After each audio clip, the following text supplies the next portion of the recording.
Hey guys, it's me, it's Spartan John. Good morning. We are making announcements.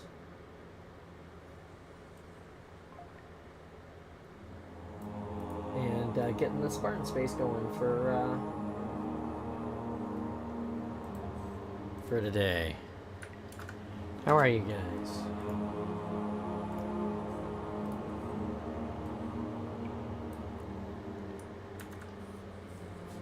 Okay, one.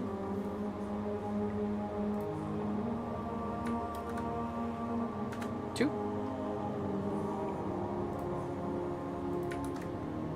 Three. Four. Five. Two more. Six. And seven. I want to say thank you to everybody who allows me to put my Discord, or not my Discord, but my Twitch information into the into their various Discords. I can't say thank you enough for allowing me to do that, so that I get the help. I get the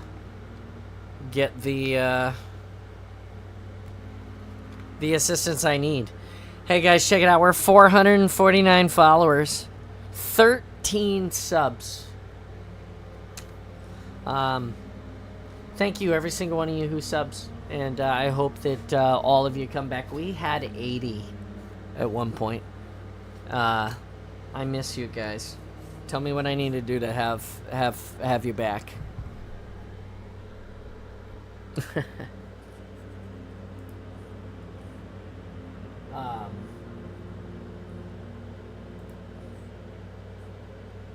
We're live in the Spartan space inside the launch bay on Twitch and in Discord. Okay. Let's see. This morning I got up and did a little bit of yard work.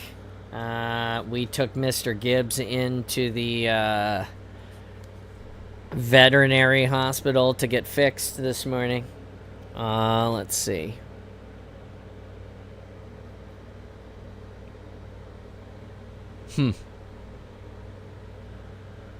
That's what I got. If I'm honest, I'm not I'm not sure. I'm not sure what else. You know, it's crazy. I don't actually have a whole lot to contribute today. Don't know why. Just easy morning, I guess. Who knows? Could be just that.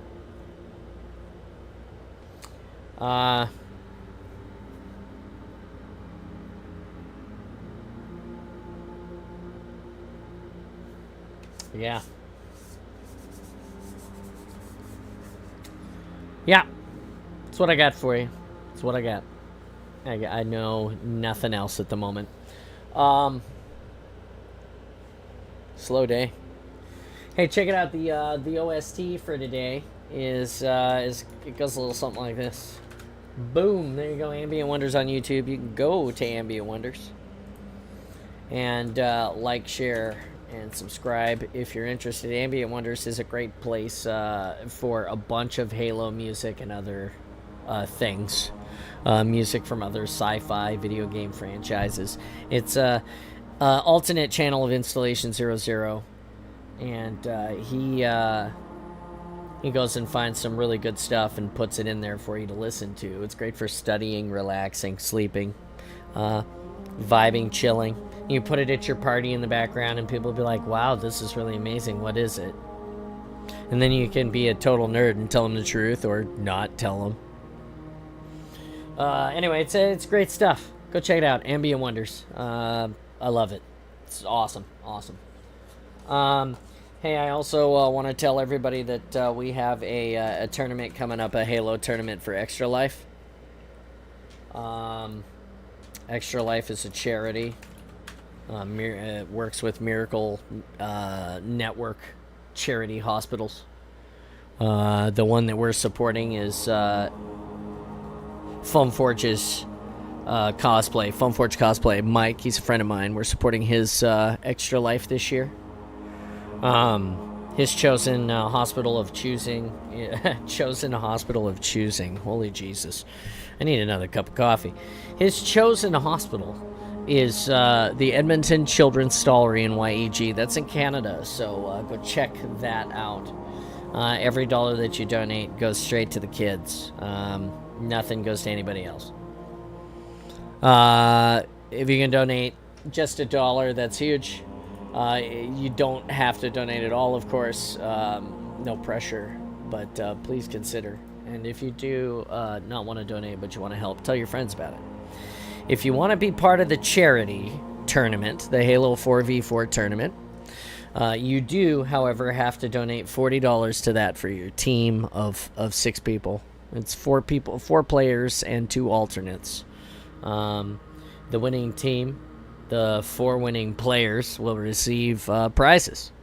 Every person that registers should receive a challenge coin, a 3D printed challenge coin, symbolizing that you joined the charity tournament. And the charity tournament is sponsored by Installation 00 and hosted by me in the Spartan space, which is the Discord. So that's it. That's the charity tournament information. And please check that out. Is there anything else I'm missing before we get started?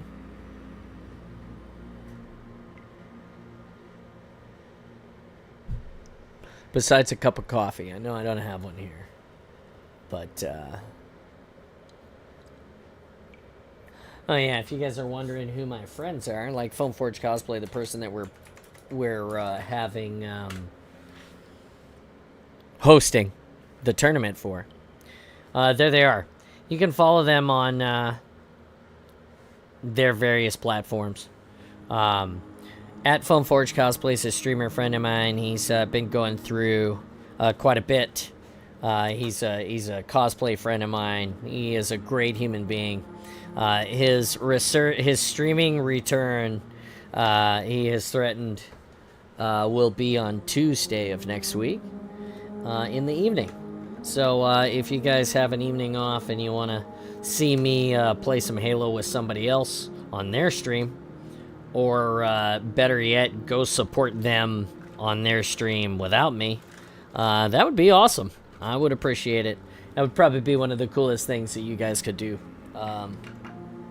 Yeah, for sure.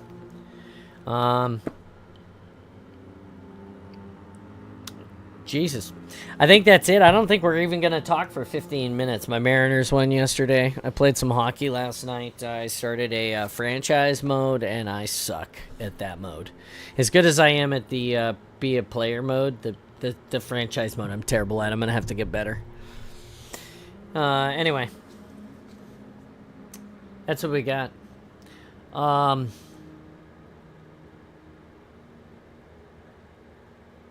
Alright, Ghost of Onyx. Here's the bookmark. Remember, we always put the bookmark up in case someday I learn how to edit the videos into shorter videos.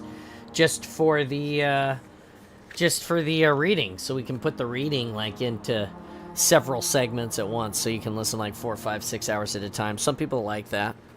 Anyway. There's the bookmark. We're reading Ghost of Onyx by Eric Nyland. We're on chapter 11. Turn this down just a touch because it sounds a touch loud.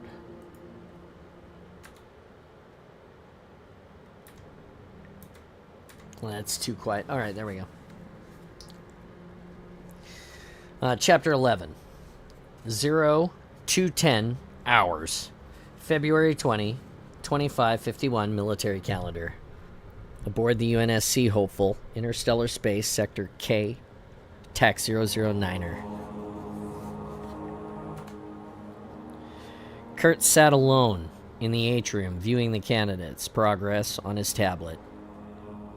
He'd spent the last 24 hours awake by their sides, and then caught 4 hours of sleep.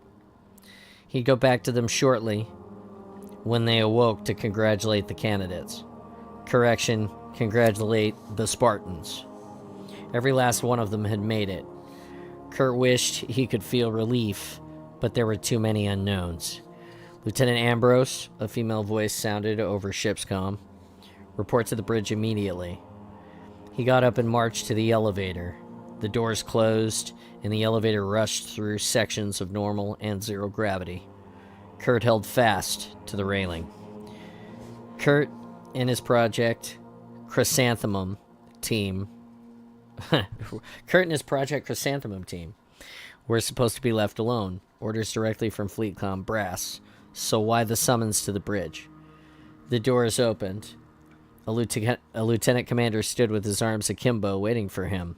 A woman, barely a meter and a quarter, with a gray widow's peak. Ma'am, Kurt saluted. Lieutenant Ambrose reporting as ordered. Permission to enter the bridge. Granted, she said. Come with me. She skirted the edge of the large low-lit room. Not only were its 36 officers monitoring navigation, weapons, communication, and drive systems, there were teams controlling structural stress compensators, tram traffic, water, power, load distributions, and echo reclamation subsystems. The Hopeful was more city space station than ship of the line. The lieutenant commander pressed her palm to the biometrics by the side door. It parted, and they both entered. The room beyond was lined with shelves of gilt antique books, old globes of Earth, and dozens of other worlds had been tastefully set about a koa wood desk that gleamed like gold under the light of a single brass lamp. An old man sat in the shadows. That will be all, Lieutenant Commander, the man said. He stood, and Kurt saw 3 stars flash on his collar. Kurt reflexively saluted. Sir. The lieutenant commander left. The door closed and locked behind her. The vice admiral walked around Kurt once. Vice Admiral Sonris Jeromai. I can't pronounce his first name. Ysionris. That's what I got for you. Vice Admiral Jeromai was a living legend.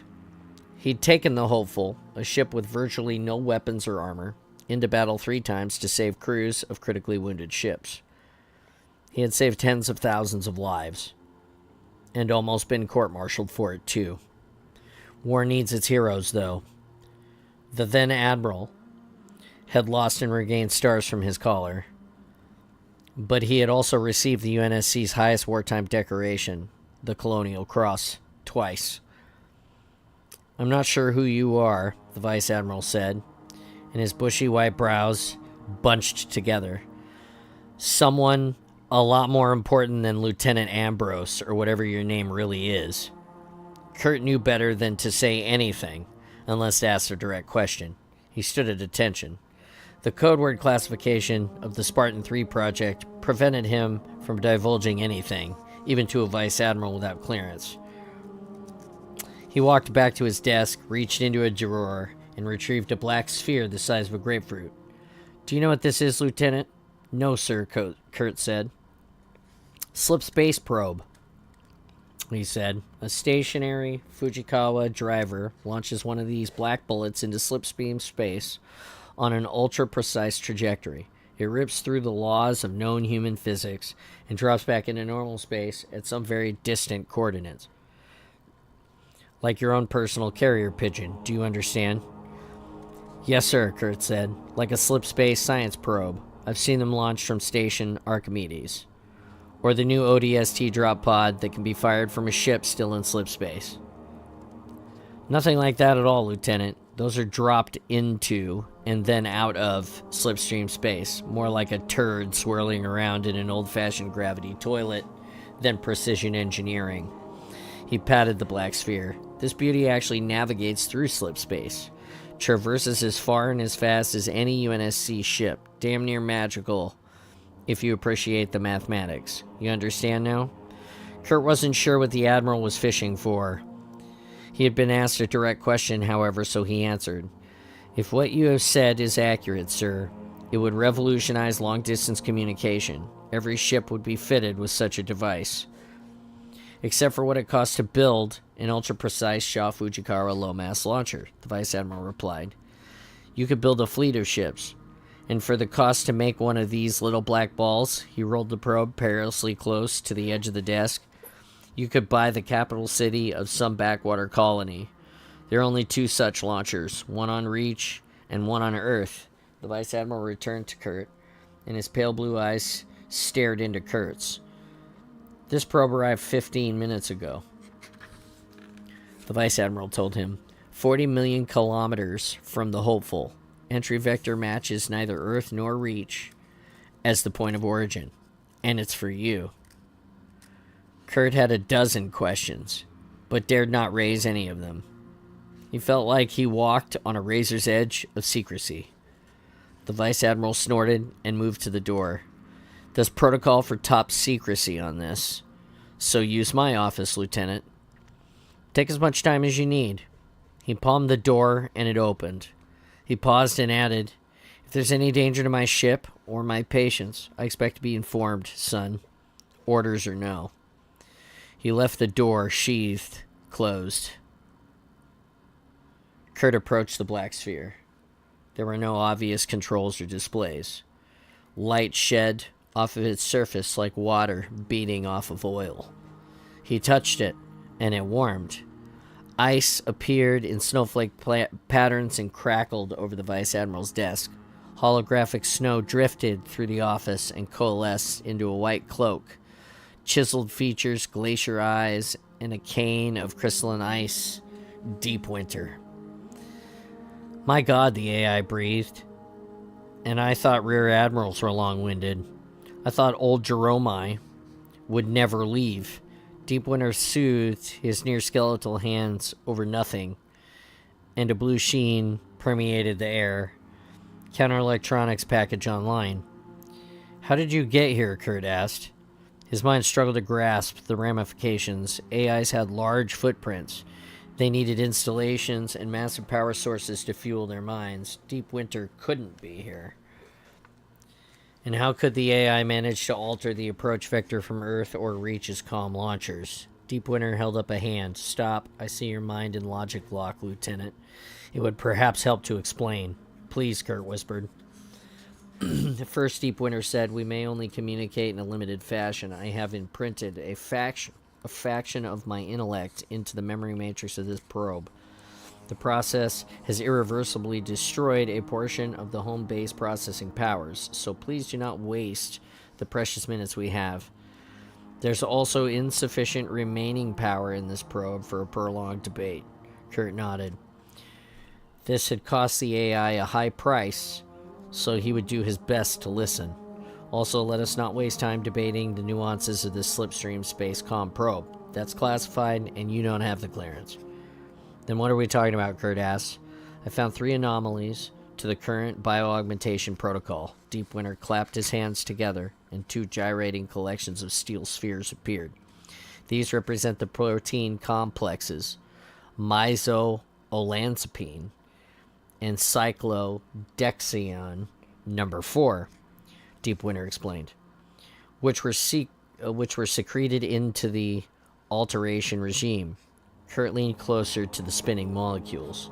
They are antipsychotic and bipolar integration drugs, Deep Winter said.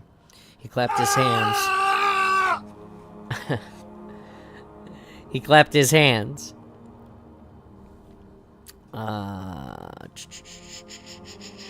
And a third molecule appeared, twisting silver and gold blobs. And this, the AI said, is a mutagen that alters key regions in a subject's frontal lobe. Deep Winter faded to semi-translucency. It enhances aggression, making the animal part of the mind more accessible in times of stress. Some, so mutated, has reserves of strength and endurance no normal human could call upon. Such a person could also continue to fight under the influence of wide systemic shock that would instantly kill a normal human. The mutagen, however, depresses the higher reasoning centers of the brain over time. The AI continued. The antipsychotic drugs and bipolar integration medicines counter this effect. As long as the Spartan 3s have these agents in their system, they can compensate. Kurt understood all of this. Under extreme stress, the counteragents would metabolize quickly, and the primitive brain would take over. His Spartans would fight and be harder to kill. The effect was only reversed by the counteragents. It was dangerous. His Spartans could lose the ability to reason. It might give them an edge needed to survive, though. Deep Winter continued to fade. The AI had always placed the Spartan candidates' well-being over their training or any agenda Section 3 had for them. You care for them in your own way, Kurt said. The Spartans. Of course I do. They are just children. Regardless of what has been done to them, you must halt the protocol. Brain mutations were specifically outlawed by UNSC MedCorps in 2513. The moral augment algorithms are robust. Deep Winter shrank to a single tiny snowflake glimmer on the desk. I'm a 5th-generation smart AI, Kurt. I have reached the end of my effective operational life on Onyx. By the time you return, I will have been shut down and replaced. I have left files. The snowflake glistened, its tips melting. Deep Winter whispered, You must proceed cautiously. I'm unsure who in O&E has masterminded this illegal procedure, but they will surely attempt to cover it up. The snowflake melted, and with it, all holographic traces of Deep Winter vanished. The surface of the black calm sphere heated, the surface bubbled, and thin ribbons of smoke curled from within. Yes, they would cover it up. When Kurt returned to Onyx, he would inform Ackerson, and then they would arrange to have all of Deep Winter's files purged. The mutation had been Kurt's idea. He had to persuade the Colonel to allow it, and they'd have even kept it a secret from the others in the Spartan 3 subsection cell to preserve their plausible deniabilities. Kurt had seen too many of the Spartans die. He would have broken 100 regs and bioethical policies to give his people the slightest chance to survive one more battle. His only regret was not being able to do more. Deep Winter's instincts to save the Spartans was misguided. None of them could be protected that way. Warriors fought battles, they prevailed, but all inevitably faced death.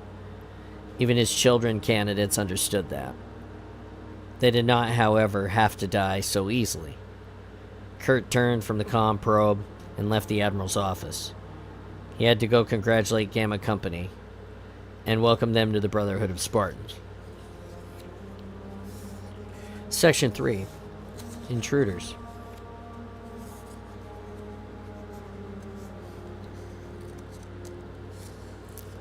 Chapter 12. 06:45 hours, October 31, 2552 military calendar. Zeta Doradus System, near Zone 67, planet Onyx. 2 flashbang grenades detonated. Balls of lightning and thunder and fluttering leaves. Ash fell and reflexively curled into a ball. He'd seen the steel hexagonal tubes a split second too late, and then their images had been burned into his retinas. They'd been too well camouflaged, chest level in the trees, stupid. He wasn't thinking, letting his blood rise and get the best of him. He uncurled and rolled to his feet. The only thing he heard was his hammering heart. Otherwise, he was deaf. Ash blinked to clear his blurred vision. Team Saber was down. Mark, Olivia, Holly, and Dante were all on their knees. Their SPI armor, camouflage buffers, had been wiped by the flashbangs, and only the faintest beige camo patterns were beginning to resolve like bruises. The new photoreactive coating technology could mimic a wide range of EM radiation, but it was still sensitive to overload. He pulled Mark to his feet and shook him. Mark nodded and then got the others up. Ash motioned them back, reversing the direction they had walked into this trap. They only had a moment before Team Katana moved in for the kill. This was his fault. He'd been too eager, too easily pushed into action without thinking. Mark had spotted a sniper from Katana, and Ash had to quickly decide to flank to the left and walk straight into the real trap, the flashbangs. But that was the point of the exercise, wasn't it? Compress 3 Spartan squads into a square kilometer arena, think fast or die. Or worse, in this case, think fast or lose. Ash held up a hand, halting his team. They would not fall straight back. If he were Team Katana, he'd have set up another trap for a retreating enemy. He motioned for them to hook right. Team Saber moved in a crouch through the bush. Slow, careful, eyes wide. Olivia took point, and she vanished into the green shadows. Ringing started in Ash's ears. This was a good sign. Another half-meter closer to those grenades, and he'd have lost his eardrums. In situ, cloning was an excruciatingly boring procedure, and he'd be happy to avoid the 2-week mandatory downtime. A red status light winked from Olivia, and the team froze. 5 meters ahead, a fern bent and sprang back. Ash rapidly blinked his green light status, the signal to open fire. This was the best target they'd had all morning. Suppressed gunfire surrounded him. The fern exploded into a shower of confetti. A single Spartan, hidden by the fern, turned, their SP armor flashing silver from the staccato of stun rounds that peppered its surface. Their foot caught on a root and they tumbled. Ash repeated the go-ahead signal, and his squad made sure the target stayed down with several bursts of well-placed rounds. The ballistic gel underlayer of their armor could take a heck of a pounding before breaking down. After 3 seconds, he flashed red and they ceased fire. Olivia moved up and slapped a lime green sticky flag on the still writhing Spartan's back. The target was now officially dead. Ash activated the nav marker and alerted C and C for pickup of the corpse. The ground trembled for a moment, but all the Spartans in Team Saber froze and then scanned the jungle, looking for the source of the disturbance. Earthquake? Not likely. There was no tectonic activity on Onyx. That left only 2 possibilities, impact or detonation. Neither was especially welcome. Ash motioned for Saber to move out. They slinked through the jungle and emerged on the plain. Here, small limestone, granite, and quartz mesas, grottos, and fissures extended to the north, up to and beyond the high fence of Zone 67. The zone was where the ghosts of Onyx were supposed to be. It'd been spotted once or twice, according to the other Spartan candidates, a single eye in the darkness. They just made up that stuff to scare plebes, Ash said. However, Ash heard of Beta Company's squad that had vanished near here and had never been found. He looked around wearily and spotted a naturally eroded tunnel that extended through the hill. Ash pointed at Team Saber, settled inside to assess the tactical situation. Ash pulled off his helmet and wiped the blood from his nose and hair. Too close, he said. Still, we got one, Holly said, pulling off her own golden mirrored helmet. And we didn't lose one of ours, although you sure gave it a good try. She scratched the fuzz on her head, which she had buzz cut into a series of bear claw scratch patterns. The length was A-okay by the regs, but some of the other teams teased her about it. Holly got a little wild about the teasing, and she had been demoted twice for fighting. Dante removed his helmet and felt his scarred face for any damage. Satisfied, he retrieved 2 black flashbang grenades from his pack. Found these just before yours went off. Caught the tripwires. Ash nodded. He should have reprimanded Dante for sticking his hands near a set of pinned grenades. Then again, Dante had near magical abilities when it came to explosives. He always knew when they were about to go and when they wouldn't. That, or he was the luckiest person he'd ever seen. Olivia kept her SPI helmet on. She slipped out of the cave, taking up a guard position outside. Ash wasn't worried. She was the best sneak in Gamma Company. They called her O for short because she was as whisper quiet as her vowel namesake. Ash turned to Mark. Head check, he said, and patted his friend on the back of his helmet. Mark pulled his helmet off, and Ash saw a nasty bruise on his cheek. Mark ran his hands over his shaved head and worried the edges of the bruise. "I'm fine," Mark said. He smoothed the inner lining of his armor, making sure it was perfect, and then slipped the helmet back on. They called Mark the Mark because he was their best marksman. Good with a sniper rifle, but better with a rifle on full automatic. An all-out target-rich free-for-all. The more pressure on him, the cooler he got.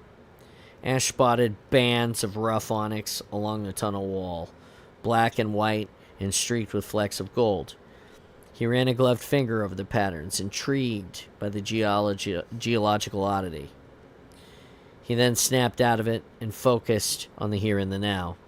He slipped his helmet back on. "Audio check," Ash whispered over telecom. Teamcom. Green status lights winked back. Good. No one was deaf. A dull thump echoed off in the distant mesa walls, and dust rained down from the cave ceiling. Team Saber instinctively dropped to a crouch. Ash pulled his sidearm. "Big one," Dante muttered. "Artillery? One of the new 440s? "I don't think the lieutenant commander would use artillery on us," Ash whispered. "Not normally," Holly replied. "But this is the last test. Maybe he's pulling out all the stops to figure out who'll get top honors." Top honors? Ash had pushed Team Saber to stay on top for the last 3 years, honing their specialties, learning every lesson, endless summer threw at them, and thinking, moving, and acting together as a single razor-edged weapon. Only 2 other teams were even close in the rankings. Gladius and Katana. Top honors would mean bragging rights and respect. It would mean they were the best, that they'd won. Over Team Comm, Ash said, "Oh, you get a direction on that blast." Olivia's status light winked red. "Okay," Ash said, "we'll assume it's artillery for now. I can't believe the lieutenant commander would be using it. But Mendez is another story. You hear incoming scatter and take cover." 4 green LEDs lit on the heads-up display, acknowledging the order. Ash had read somewhere that you never heard the artillery shell that killed you. He had no desire to personally test that battlefield legend. "What's the plan for Katana and Gladius?" Mark asked. Katana's down 1, Ash replied. "We'll focus on the weaker of the 2. We'll find another thump and the ground shuddered." "Closer," Olivia whispered over Team Comm. "Vector north." Ash stepped out of the tunnel and took cover by a large boulder. The others followed, and their SPI armor blended into the rocky terrain. It was another trap. Then they were probably stepping out right into the sniper's line of fire. But Ash didn't think so. No one would use ordnance that big so close, not even Mendez. An explosion like that wasn't something you could throw together from rocks and branches and a couple of flashbang grenades either. So that eliminated Teams Katana and Gladius. So who was doing it? 40 meters to the north was a triple fence surrounding Zone 67. Electrified razor wire, motion sensors, and lanes of minefields made an effective barrier. If pressed, Team Saber could have gotten around it, but they wouldn't. The LC's orders had been crystal clear: do not cross. It would count as an instant disqualification for top honors. What about the other teams? Just a quick hop over and a lateral move to flank him? No, none of them would risk this disqualification. There was a dust storm about 3 kilometers into Zone 67, a wall of sand, swirling smoke, and fire. A distant mesa exploded, vaporized into a mushroom of glittering quartz, dust, and a hail of boulders and rolling flames. Ash instinctively ducked, and his insides clenched. He'd seen big explosions before, nothing like this, though. 2 kilometers, Dante said. Felt that one in my bones. They watched the stones rain down from the sky. A few Archer missiles, maybe, Mark murmured. Dots swirled about the edge of the expanding cloud of dust. If Ash didn't know better, he'd have sworn they were vultures, but Onyx didn't have raptor-like avian species. Ash zoomed magnification on his faceplate At 5 times, he saw the dots had a threefold symmetry. He unslung the sniper rifle and sighted through the scope. They were drones of some sort, but not UNSC Makos, not Covenant Banshee flyers either. They were a few meters long, 3 dull steel booms that surrounded a central eye glowing like molten iron. No obvious jets, no cockpit. There were a dozen of them. Has to be experimental prototypes, Dante said. Maybe Zone 67 is a testing range for new weapons. They wouldn't be testing a megaton worth of destructive force while we were so close, Ash countered. Or was this part of a final test? Some new threat that the 3 squads would have to band together to defeat? That would be Chief Mendez's style, change the rules in the middle of the test. The drones moved away from the atomized mesa, drifted closer to the Team Saber location, stopping short just on top of the opposite side of Zone 67's fence, where they circled another butte. Ash spied motion atop the formation. Shutters from a camouflage bunker popped open and heavy machine gun fire strafed the drones. The lead drone, 3 booms snapped forward to make a triangular flat plane. A glimmering film of gold popped into place, and 50 caliber rounds impacted and bounced off. Energy shields, Dante said. Has to be Covenant. Ash reluctantly agreed with the assessment. This was no game, no final honors test. The war had arrived on Onyx. He broadcast over an open comm channel. Curahee CNC, come in. This is Saber 1, we have an emergency. No answer. His radio light was green. He was broadcasting, but no one was listening. Radio check, Ash said to his team. Everyone try to get to Lieutenant Commander or the Chief. Try to raise Agent Court, too. Ash used a sniper rifle and tracked the drones. The remaining 11 lined up behind the one distorted into a form of energy shield, their red eyes aligned and pointed directly at the mesa's top. Men emerged from the bunker with M19 missile launchers. The drone's eyes flared to brilliant gold, and energy projected forward, flickering like a rapier's spear. The men and bunker wavered a moment, erupted into flames, and then vaporized. The mesa's top then detonated in a cloud of dust and molten rocks.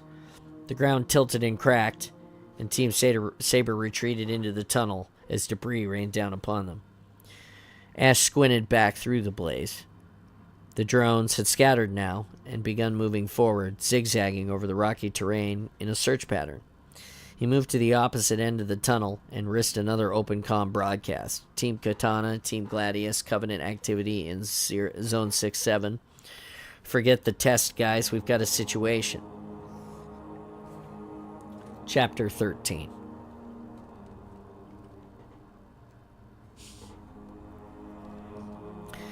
Zero 0700 hours, October 31, 2552 military calendar.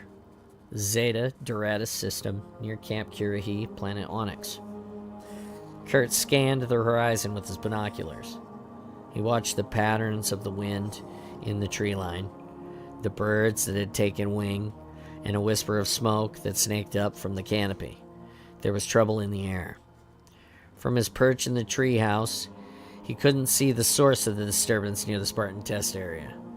The treehouse was a platform 100 meters off of the jungle floor in the titan arms of a banyan tree. The only electronics here were the radio and the AI projection unit. Everything else was low tech. Optic binoculars and telescopes, parabolic sensors, collection dishes, good old-fashioned signal flags. What's the agent court got? He asked Mendez. Chief Mendez turned to Kurt, pressing the bud receiver into his ear. A lot of static, encountering broadband interference. They're moving to high orbit to get a clear picture. The agent court had just delivered supplies for the incoming Delta Company. Kurt had asked for a little observation assistance before they broke orbit. Pass my thanks to the commander, Kurt said. Chief Mendez's face darkened. They're breaking up. The dish-sized AI projector sparkled to life, and warm red sunlight sparkled and filled the treehouse. It solidified into a tall Cherokee, brave, bare-chested, wearing buckskins, feathered spear in his hand, with a feathered spear in his hand. This was endless summer. The Oni AI stationed at the ultra-high, secure facility 30 kilometers to the north. A place that technically no longer existed, it was so secret. The AI gestured for Kurt, and then he vanished, replaced by the lightning bolt symbol of the UNSC priority flash communique. The AI that had replaced Deep Winter was aloof, had barely tolerated Kurt and his staff, and it never initiated communication. This was trouble.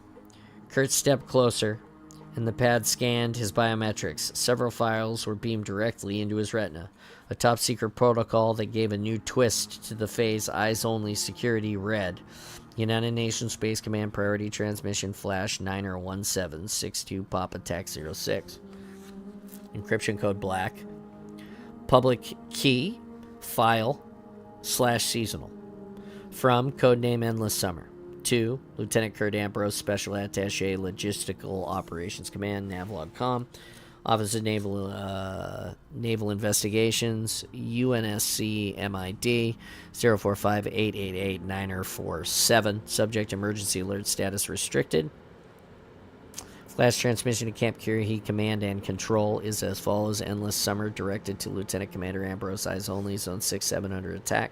Per General Order 98.93.120, I am authorized to take command of all military personnel on Onyx under emergency circumstance. Hereby exercise the authority and order all under your command to immediately defend Zone 6-7 from imminent danger. Attacker identity unknown, non-human. Attention, possible Covenant vectors, possible non-Covenant vectors. You are authorized with code word clearance, Patriot 7 Blue, to review the following condensed material of immediate benefit. Any breach of code word classification confidentiality is punishable by death penalty. As per the UNSC MIL-JAG 4465 / Lima Hotel Golf, the wartime Articles of Secrecy and the amended Articles of the United Security Acts of 2162. End. Attached file 1 of 9 is as follows. May 6, 2491. Field report. I'm not going to read it. Survey of planet X-ray Foxtrot TAC 063. 063 is a rare jewel of a find. There's an oxygen, nitrogen, inert gas atmosphere, suitable pressure, and moderate weather cycle.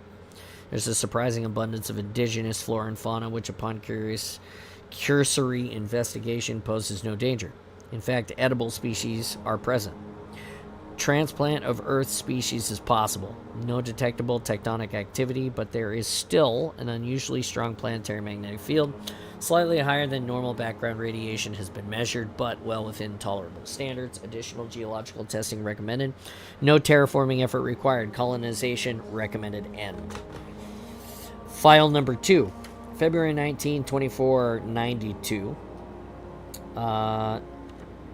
Subject Geological Expedition 4 Planet XF063. Reporting Officer Lieutenant Davidson of UNSC Engineering Corporation.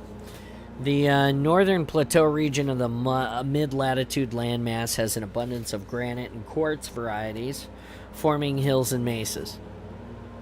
Breathtaking onyx quarries. Additional exploration of this region has revealed limestone of organic origin, specifically an ancient coral reef with a rich fossil history. Cursory investigation has yielded several ancient species of unknown origin and entire phylum found of possibly alien taxonomy. Recommendation follow-up survey specialists requested on paleo and xenobiology and biochemistry. End. Attached file 3. January 3, 2511, military calendar. This is old stuff. Issuing Officer Rear Admiral M.O. Parangoski, Office of Naval Intelligence, Section 3.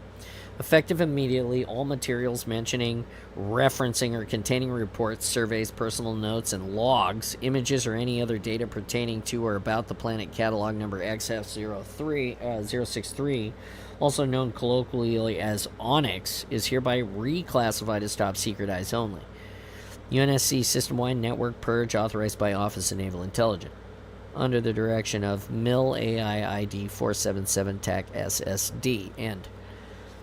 Attached file 4 of 9 is as follows. October 22, 2511, military calendar, ONI field report.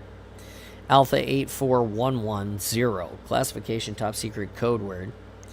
Subject status of ruins in Zone 67. Reporting officer Lieutenant Commander J.G. Ortega. Office of Naval Intelligence, Section 3.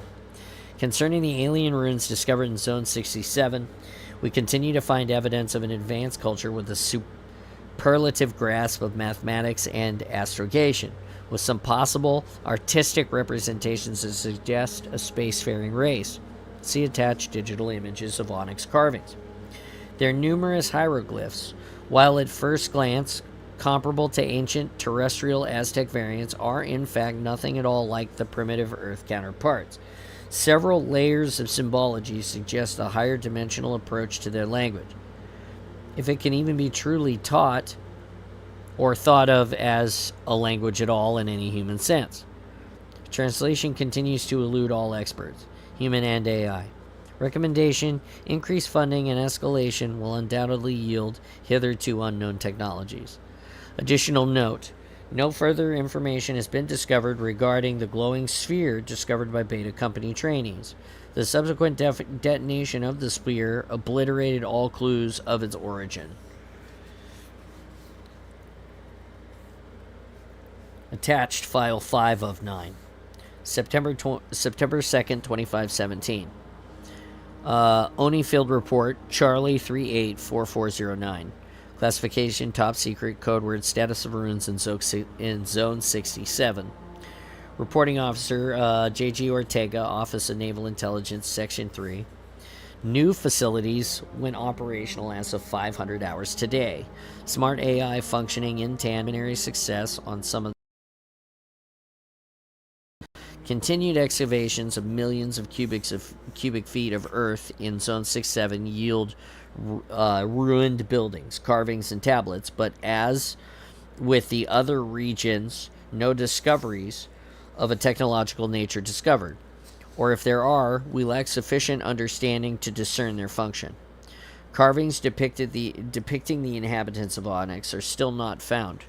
Whatever these creatures look like, for the moment remains a mystery. The senior staff now believes that a sudden cataclysm claimed the inhabitants of this world. Unknown if pathological, sociological, or radiological in nature.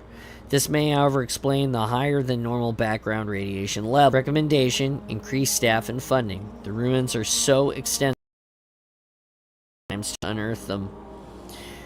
This entire world may be covered in similar ruins. New technologies certainly must have survived and await discovery. Attached file number 6 of 9. March 6, 2525, military calendar, order 276.8.901.848. Subject: Zone 67 funding. Issuing order: Admiral Parangoski, Office of Naval Intelligence, Section 3. Gentlemen, I'll be brief. After almost 15 years of continuous and ruinously expensive research without a single new useful technology discovered, the budget of the Onyx initiative has been reprioritized. Although the alien artifacts and hieroglyphs continue to be of interest, recent rebel activities in the outer colonies demand that we face reality and relocate our finite AI and military personnel to counter this new threat. Onyx is to remain classified, code word top secret. All materials and files have been redesignated under the nomenclature King Under the Mountain. Pursuant to Order 178.8.64.007, any breach of code word classification confidentiality is punishable by the death penalty, as per UNSC MIL-JAG 4465/Lima Hotel Golf. The Wartime Articles of Secrecy and the Amended Articles of Homeland Security Act of 2162. A skeleton crew and one AI will continue to probe the mysteries of Zone 67. Maybe they'll hit pay dirt. In the meantime, the rest of us have to fight a war. End. Kurt never finished reading Endless Summer's flash transmission. An explosion darkened the horizon, and a mushroom cloud of fire and dust and a holographic page dissolved before Kurt could scan the rest of the files. The projector sputtered, sparkled, and then died. The intel Endless Summer had just sent swam through his mind. Alien ruins? Possible Covenant invasion? What did the AI mean by possible non-Covenant vectors? We have to get out of here, Kurt said. Chief Mendez continued to stare at the distant blast artillery. Maybe a missile strike. Kurt scrutinized the shape of the blast cloud. No, it's highly asymmetric. There are even heat blooms. I'd guess a directed energy weapon. The chief picked up the radio and again tried to raise the agent Court. This is Camp Curie, CNC. Come in, over. Static. Try the squads, Kurt said. Mendez nodded. Saber 1, come in. Katana, report. This is Chief Mendez. Gladius, he clicked the mic. This time there wasn't even static, only dead air. You think Mendez looked up at the sky? The agent Court did something? The chief crinkled his silver brows together, worried. It was an emotion Kurt had never seen in the old man's features. Another detonation shook Zone 6-7. What had been distant granite bluff turned into disintegrating rains of dust. We've received orders to defend Zone 6-7, Kurt said. Mendez sighed and shrugged. I've got my M6 sidearm. He patted his holster. And a knife in my boot. You? Kurt held out his hands. Should be a fair fight then, Mendez remarked. He tried the radio again. Come in, Saber. His voice filtered through the speaker, crackling with pops and static. Kurt shook his head. Something's jamming the transmission. Our Spartans aren't going to fight with stun rounds and flash grenades. They'll head for their armory at Camp Curie. Tom and Lucy should already be there, Mendez said. He moved to the zip line that stretched from the treehouse to the jungle floor, grabbed the line, wrapped slide casing on, and jumped for the edge. For a man pushing 60, the chief moved like a soldier who was 30 years younger. It wasn't the first time Kurt had wondered what kind of Spartan he would have made. Kurt followed down the zip line, free-falling for a moment, then squeezing the line to brake, and he landed hard. They ran for the Warthog parked in the dirt track at the base of the treehouse. Kurt jumped into the driver's side and turned the engine over. The vehicle coughed to life and then purred. No EMP damage, Mendez said, over the coil, or the coil would have been fried. It was almost a disappointment. A nuke, Kurt could understand. Fissile missiles were used only by the UNSC or rebel human forces. He floored the accelerator, and the Warthog fishtailed, and then the tires caught, and they bumped down the dirt track. The day suddenly brightened, and an extra set of shadows crisscrossed the jungle floor. Kurt slowed the Warthog and looked up at the sky. The canopy obscured his view, so he turned off the track and drove down into the jungle, bouncing over exposed roots, and then down to a bank of the Twin Forks River. Here, Kurt had a clear line of sight of the sky, and he noted the sun had moved to a new position lower in the sky. No, it hadn't moved. There were now two suns. This new sun faded, and a ring of smoke expanded around its center. This fireball seemed to pause, and then it shattered in a starburst of glittering molten metal. In high orbit, the Agent Court had exploded. Chapter 14. 07:15 hours, October 31, 2552, military calendar. Zeta Doradus system near Zone 6-7, planet Onyx. Ash ran for his life over the rocky ground. He wasn't sure how the thing was tracking him in his SPI suit, but it was. He looked over his shoulder and saw the three booms and single eye of the drone flash in the sunlight. It accelerated and skimmed over the ground in pursuit of Team Saber. Scatter, he ordered, over the team comm. That drone's beam weapon could melt through their armor in a blink of an eye. Ash wasn't going to take the chance of it wiping out his entire squad with a single shot. Mark and Dante broke left, and Holly went right. Ash didn't see Olivia. She had been stealthing. Ash decided to flat out run straight ahead, hoping to draw its fire. He risked another glance back, and the drone veered left after Holly. She sprinted up a slope. Ash saw the slope ended in a sheer cliff 100 meters ahead of her. When she got there, she'd be trapped. Even if she jumped and survived, the drone would still have her, firing from above. He wouldn't let that happen. He ran back. Holly skidded to a halt at the cliff's edge, and the drone angled above her, and its central spherical eye burned red. Ash fired the MA-5B assault rifle, and a translucent gold energy shield shimmered around the drone, and the rubber rounds bounced off. The central eye continued to heat. He wasn't giving up that easily. Those shields were like Covenant shields, invisible until they interacted with a projectile of energy. Ash had seen these pop into place just before his round had struck. He had to try something else. Ash picked up a rock and sidearmed it at the drone. It was nowhere near as fast as a bullet, but it was a great deal heavier. The stone hit and spanged off one of its metal booms, scratching it. No shields this time. The drone hesitated, and one boom looked like it twitched. Ash noticed that the 3 booms were not connected to the center sphere. They all just floated there. What was this thing? It closed on Holly. She fired at it, but its shield snapped into place once again. Deflecting the rounds, she looked over the cliff's edge and took a deep breath. She was going to jump. No way, Ash whispered. He grabbed a fist-sized chunk of onyx and hurled it with all of his strength. It connected dead center with the drone's spherical red eye.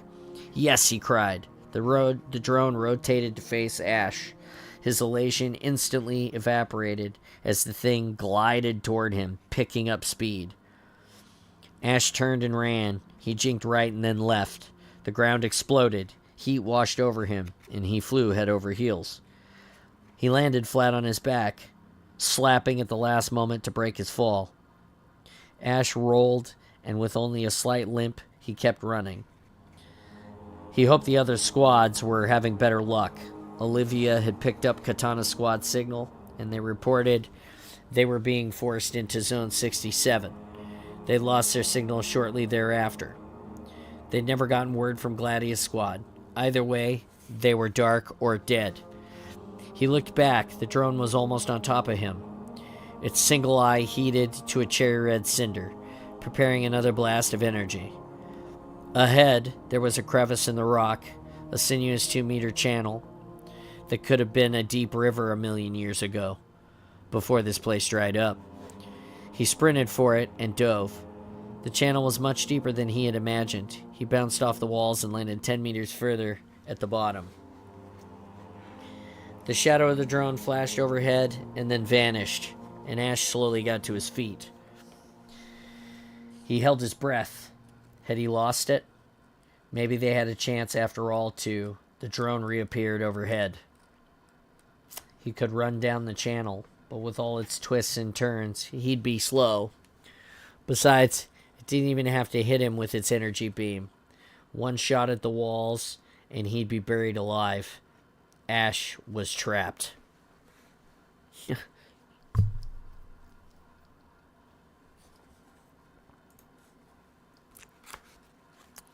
So he stood absolutely still, hoping it could only detect motion.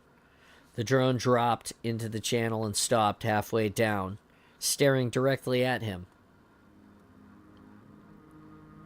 The eye glowed dull red, heating to molten golden. If Ash didn't know any better, he'd say the machine looked angry. He needed to let the rest of Saber know where he was. At least know what he had discovered. Radio silence would be no help now. He clicked on his comm and turned the gain up to maximum. The only track high-velocity objects, he said over the comm. The drone hesitated, and its booms moved in and out, almost as if it were, attenuating his signal, trying to hear him. Ash yelled over his comm, "Stop!" The 3 booms locked in place, and the drone drifted back a half meter. It had heard him. "What do you want?" Ash said, and the drone crept closer. His own voice blasted through his helmet speakers. "Fejalet Nut Juber." Ash shook his head. "Clear. I don't understand." He held up his hands spread wide and shrugged, the universal "I don't know" gesture. "Fejalet non sequitur now." I got part of that, Ash said. Non sequitur. That's Latin, right? Ash wasn't sure what this thing was or what it was trying to say, but it definitely wasn't Covenant. The Covenant had language translators, and they didn't sound like this. The Covenant generally used them only to pronounce florid curses just before they vaporized planets. This close, Ash could see the inert curve of the drone's booms and could feel the heat from its eye. Tiny golden hieroglyphics shimmered around the sphere, floating a centimeter off of its surface. Ash squinted, but couldn't make out the characters. Security protocols enabled. The drone spoke over the comm. I understand that, Ash replied. Ring offensive systems activated, it said. Shield in countdown mode. Exchange proper counter-response reclaimer. I don't want to hurt you, Ash tried. He had no idea what this thing wanted. Non sequitur, it said. Reclassification of targets as non-reclaimers. Aboriginal species. Collect for further analysis. Else neutralized as possible infection vector. Ash understood with perfect clarity. Neutralized. The drone advanced, spreading its booms apart like an open maw. He was out of ideas. A rock hit the drone. A granite chunk, a half a meter across. It glanced off the drone's ventral boom. The impact made the drone dip, but it recovered. As its boom shifted, geometry rearranged, so it now stared up at the edge of the channel. Team Saber stood there, looking down, all of them hefting large rocks. Two stones collided into the drone's spars, and one shattered directly on its eye. It dipped into the ground with a crash, and its spherical eye heated to blazing white hot. The dirt around it fused to glass and bubbled. A boulder barely fitting within the channel bounced off the walls and flattened the drone. The eye crushed to an oblate shape, cracked and cooled to dull red and then black. The thing's three metal spars radiated out from under the rock like a flattened spider. Ash exhaled, let his adrenaline subside, and he climbed out of the chasm. Mark and Dante helped him.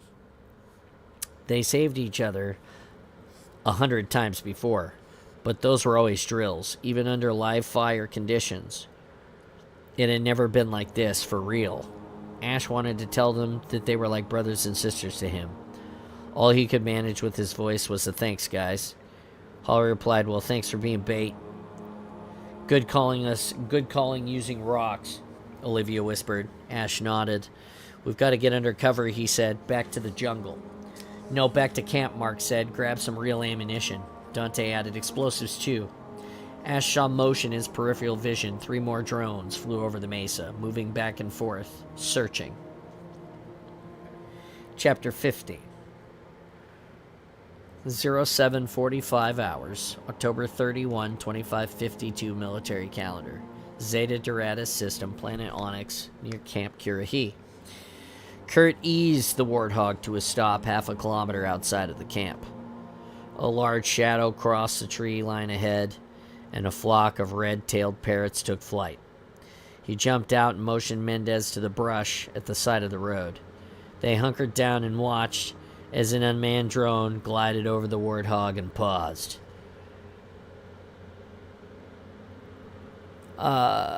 Today, possibly.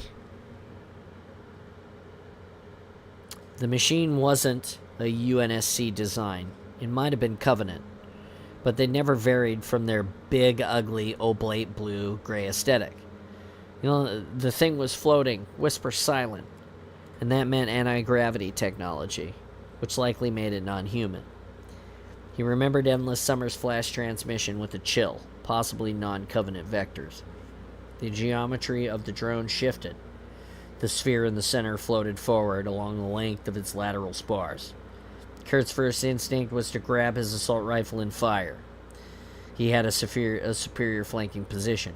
He reached for his weapon and then recalled that they had no weapons save Chief Mendez's sidearm and a knife. He decided hiding for now was the best strategy. The drone circled the warthog and then, satisfied, it continued down the dirt track. Kurt waited until the drone disappeared into the jungle and then motioned for Mendez to follow him through the trees to the edges of the camp. 300 meters of jungle had been cleared around the horseshoe-shaped camp from the edge of the clear zone. Kurt saw several of the alien flyers circling the buildings and parade grounds. Zigzag patterns, Mendez whispered. They're looking for something or someone. There was an explosion from the center of the camp. Not like the energy blast they witnessed on the road. This was the dull crack of frag grenades. The drones over the camp slowed and turned, and all moved in the same direction. The NCO quarters. That's our chance, Kurt said. Go. Run. With the drones distracted, they sprinted across the clear zone, slipped past the gate guard house, and ran to the Spartan dormitories. They crawled under the raised building. Shadows slipped over the adjacent gravel roads and paths as the drones silently glided overhead.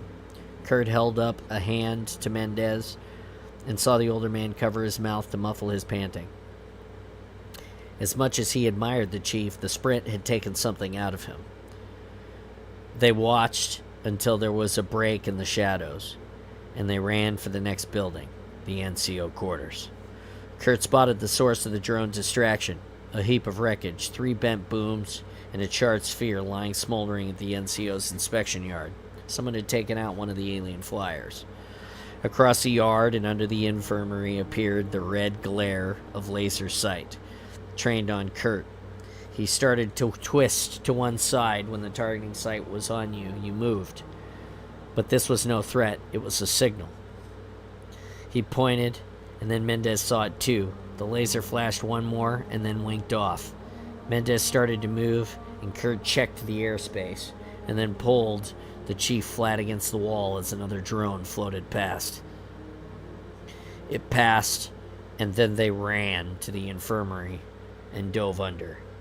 Waiting for them in the shadows were perfectly camouflaged smudges of mottled gray, Tom and Lucy in their SPI armor. Mendez said in a low voice, "You two are the best damn things I've seen all week." Kurt felt the same way, but he didn't have the luxury to say so. He was in command, and that required a certain distance, no matter how much he cared for these two. Lucy nodded and took up position along the edge of the building, on guard. "Report," Kurt said. "We count 22 drones within the camp perimeter," Tom said. "Any other camp personnel here?" Kurt asked. "No, sir," Tom replied. "All missing or dead." He took a deep breath. "We've neutralized 2 drones with grenades. They have shields and deflect assault and sniper rounds. Slower projectiles are not affected. We've learned that from a weak transmission from Team Saber." "Saber is here?" Mendez asked. "Negative, Chief," Tom said. "We never hooked up with Saber, Katana, or Gladius after Zone 6-7 went active. There were no additional transmissions after the one." Kurt watched Mendez's reaction. The man looked rock solid, and there was no trace of the worry he had seen earlier. He knew he could count on him. Tom and Lucy, no matter what. "We may be on our own for a long time," Kurt told them. "We have to make the most of our position at Camp Kirahi. Tom, get to the armory and collect grenades, det cord, whatever else looks good. Forget the ammunition, though. They're all stun rounds. Don't overload." Tom nodded. "Yes, sir." "Chief," Kurt said, "get to the command center. Fire up the generators and boost power and get auxiliary comms. It might be strong enough to punch through the radio interference. Send a general distress. Bounce it between the antenna arrays. It might confuse these things long enough to get through. Try to raise the survivors from the ancient court." They both knew the odds of escape pods being out of the range of the blast, but they still had to try. "Leave a note," Kurt continued, "in case any other Spartans come here. Tell them to gather supplies and meet us at El Moro Point." "Aye, aye," Mendez replied. Kurt checked his watch, a self-winding antique mechanical.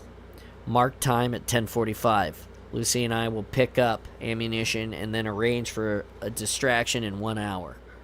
Then make for the jungle, and we'll meet up at El Moro Point." "Yes, sir," Tom and Mendez said. They then crawled to opposite sides of the infirmary and waited for the drone shadows to vanish, and then rolled out. "Lucy," she belly crawled over to him. "Follow." He moved to the building's edge. Lucy in her SPI armor became his shadow. Kurt pointed to the small whitewashed house across the quad, the camp commander's residence where Kurt had lived for the last 20 years. They waited 3 long minutes for the overhead shadows patrolling drones to vanish. He and Lucy entered the house and closed the door. Kurt had never locked it, but now some part of his mind made him reflexively turn the tiny bolt on the door. The house was small, 3 rooms comprised of an outer office, a toilet area, and a bunk. There were framed pictures on his office wall, a Greek urn with ancient wrestlers in an alcove, and neat stacks of paperwork on his desk, the recent deployment orders for Gamma Company. He wished whatever was happening had started last week, when there had been 300 Spartans on Onyx. The tactical situation would be much different. Lucy lowered the bamboo blinds and then hesitated by the pictures on the wall. Kurt joined her. For the last 5 years, the Spartan 2 program had been publicly promoted by Section 2 to boost morale. There were shots of Spartans in their Mjolnir armor helping wounded Marines onto a Pelican, Spartans surrounded by fallen Covenant elites, Spartans standing tall, heroes all. The Spartan 3s had studied their legendary predecessors, their battles, and their tactics, learning from the best. He glanced at Lucy, her expression inscrutable with her mirrored helmet, and then he looked back at the pictures. There wasn't a single photo of a Spartan 3 on the wall, however, and not one public mention of their sacrifices, and there never would be either. Kurt wished it was different, and that he'd taken the small steps to improve the Spartans sooner. The emphasis on their team training, the SPI armor upgrades, the new mutations, it hardly seemed enough. This way, he told her, and turned to the steel door set near the bathroom. He palmed the biometrics and let the facial and retinal scanners play over his face. The doors silently opened, and they entered.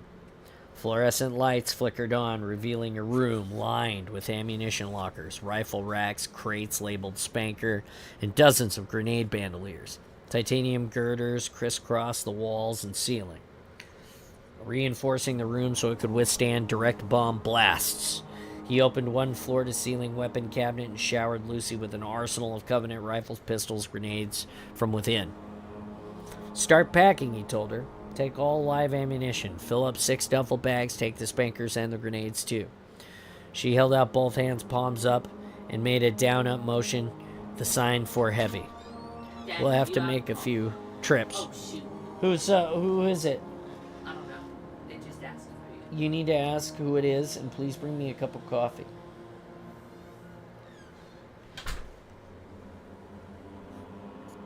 Sorry about that, guys.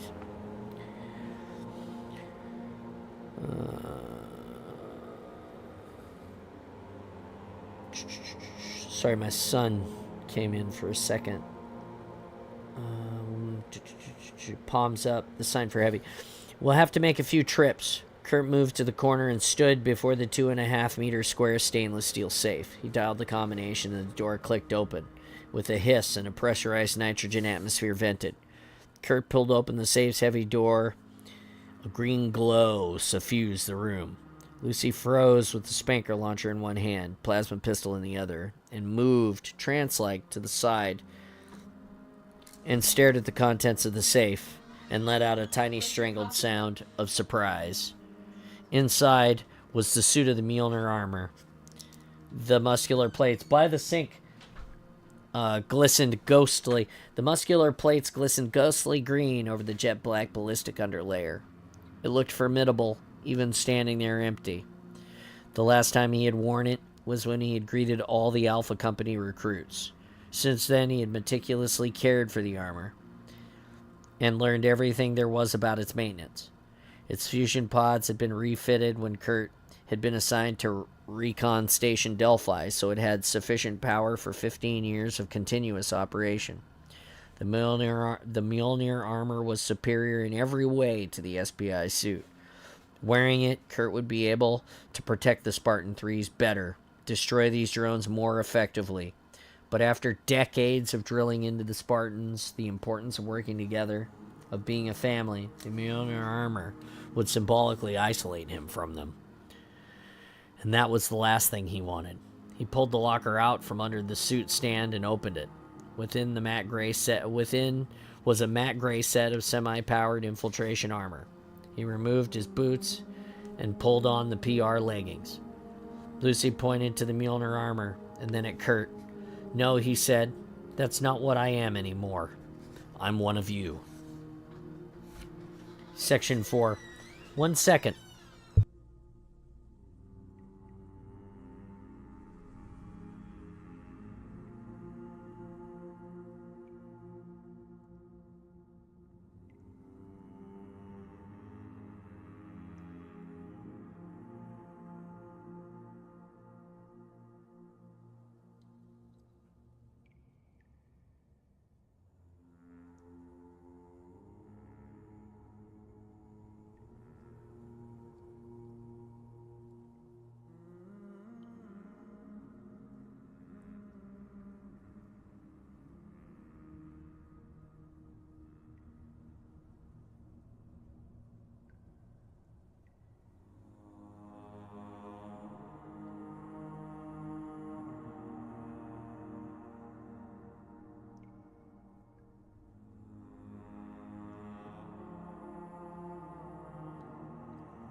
Sorry about that. I got a cup of coffee and I want to continue reading for just a little bit longer. We're an hour and 19 minutes in. Once again, I'm sorry. We'll try to cut this part out if we edit this down later.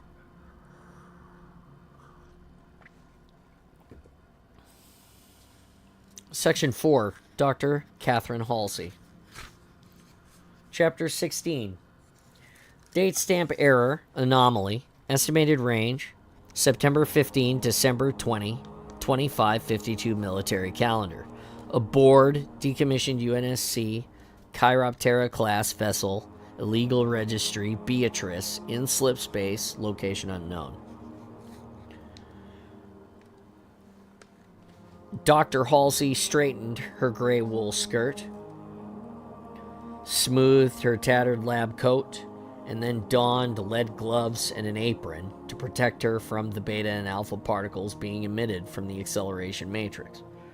Around her lay the disassembled panels and radiation shields of the ship's Shaw Fujikawa translite engines. Oh man, sorry about that. She delicately glided the spork she had confiscated from Beatrice's galley through the tangle of electronics. She slipped the utensil's edge into the slot of the tiny screw on the supercooled superconducting magnet. She rechecked the calculations in her head. 2 millimeters, then 3 turns should do it. Dr. Halsey twisted and loosened the screw. The rainbow glow gushing from the matrix intensified, and she blinked, tears from her eyes. Sparks danced off the metal plates and arced between the titanium supports. She glanced through the propped open door to the bridge. The engineering display showed a 32% jump in coil power. That's good enough. She replaced the Shaw Fujiwara core access panel and slumped to the floor. 60 years ago, when the Shaw Fujikawa drives had first been installed in spacecraft like this one, technicians had to perform manual adjustments all the time. The magnetics that aligned the acceleration coils drifted out of phase when they transitioned into slipstream space, where the laws of physics only occasionally worked as expected. No computer controls were used. Electronics always malfunctioned close to the core. Of course, many of those technicians had died or had mysteriously vanished. Dr. Halsey had considered dropping out of slipspace and powering down the vessel to make the adjustment.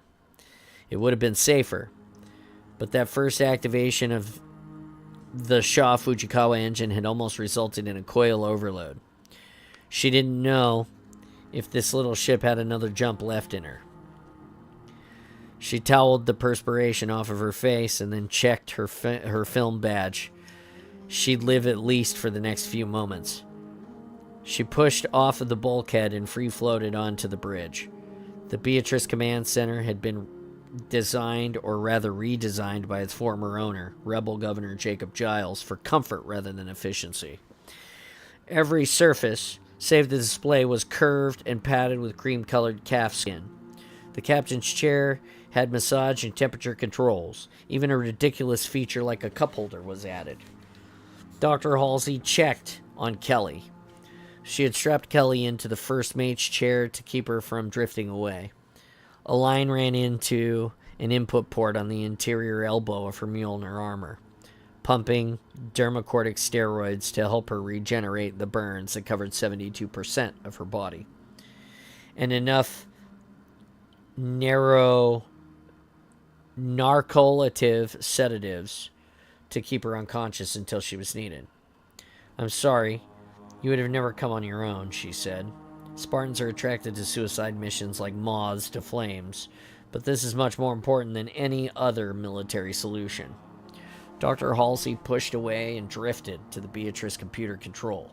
Her laptop was attached to the multi-phase port, and the infiltration protocols had almost finished wiping the ship's primitive security lockouts. She plugged a sandwich of memory crystals into the processor's booster on her laptop. The components she had appropriated from what was left of the Gettysburg gutted AI core. She then withdrew a P-shaped chip from her lab coat. This was not from the Gettysburg. She gingerly set the chip into her laptop's auxiliary reader port, and a tiny spark lit up and lifted Off of the computer, a 2x2 centimeter holographic projector. Good afternoon, Jared. Good afternoon, Dr. Halsey, the spark replied with a formal British voice. Although technically, according to my internal chronometer, it's not morning. There have been a few temporal anomalies since we last spoke, she said. Indeed, I look forward to an explanation, ma'am. So do I, she murmured. After an alien artifact and combat in warped slipstream space had distorted space-time, Dr. Halsey wasn't sure precisely what time she belonged in.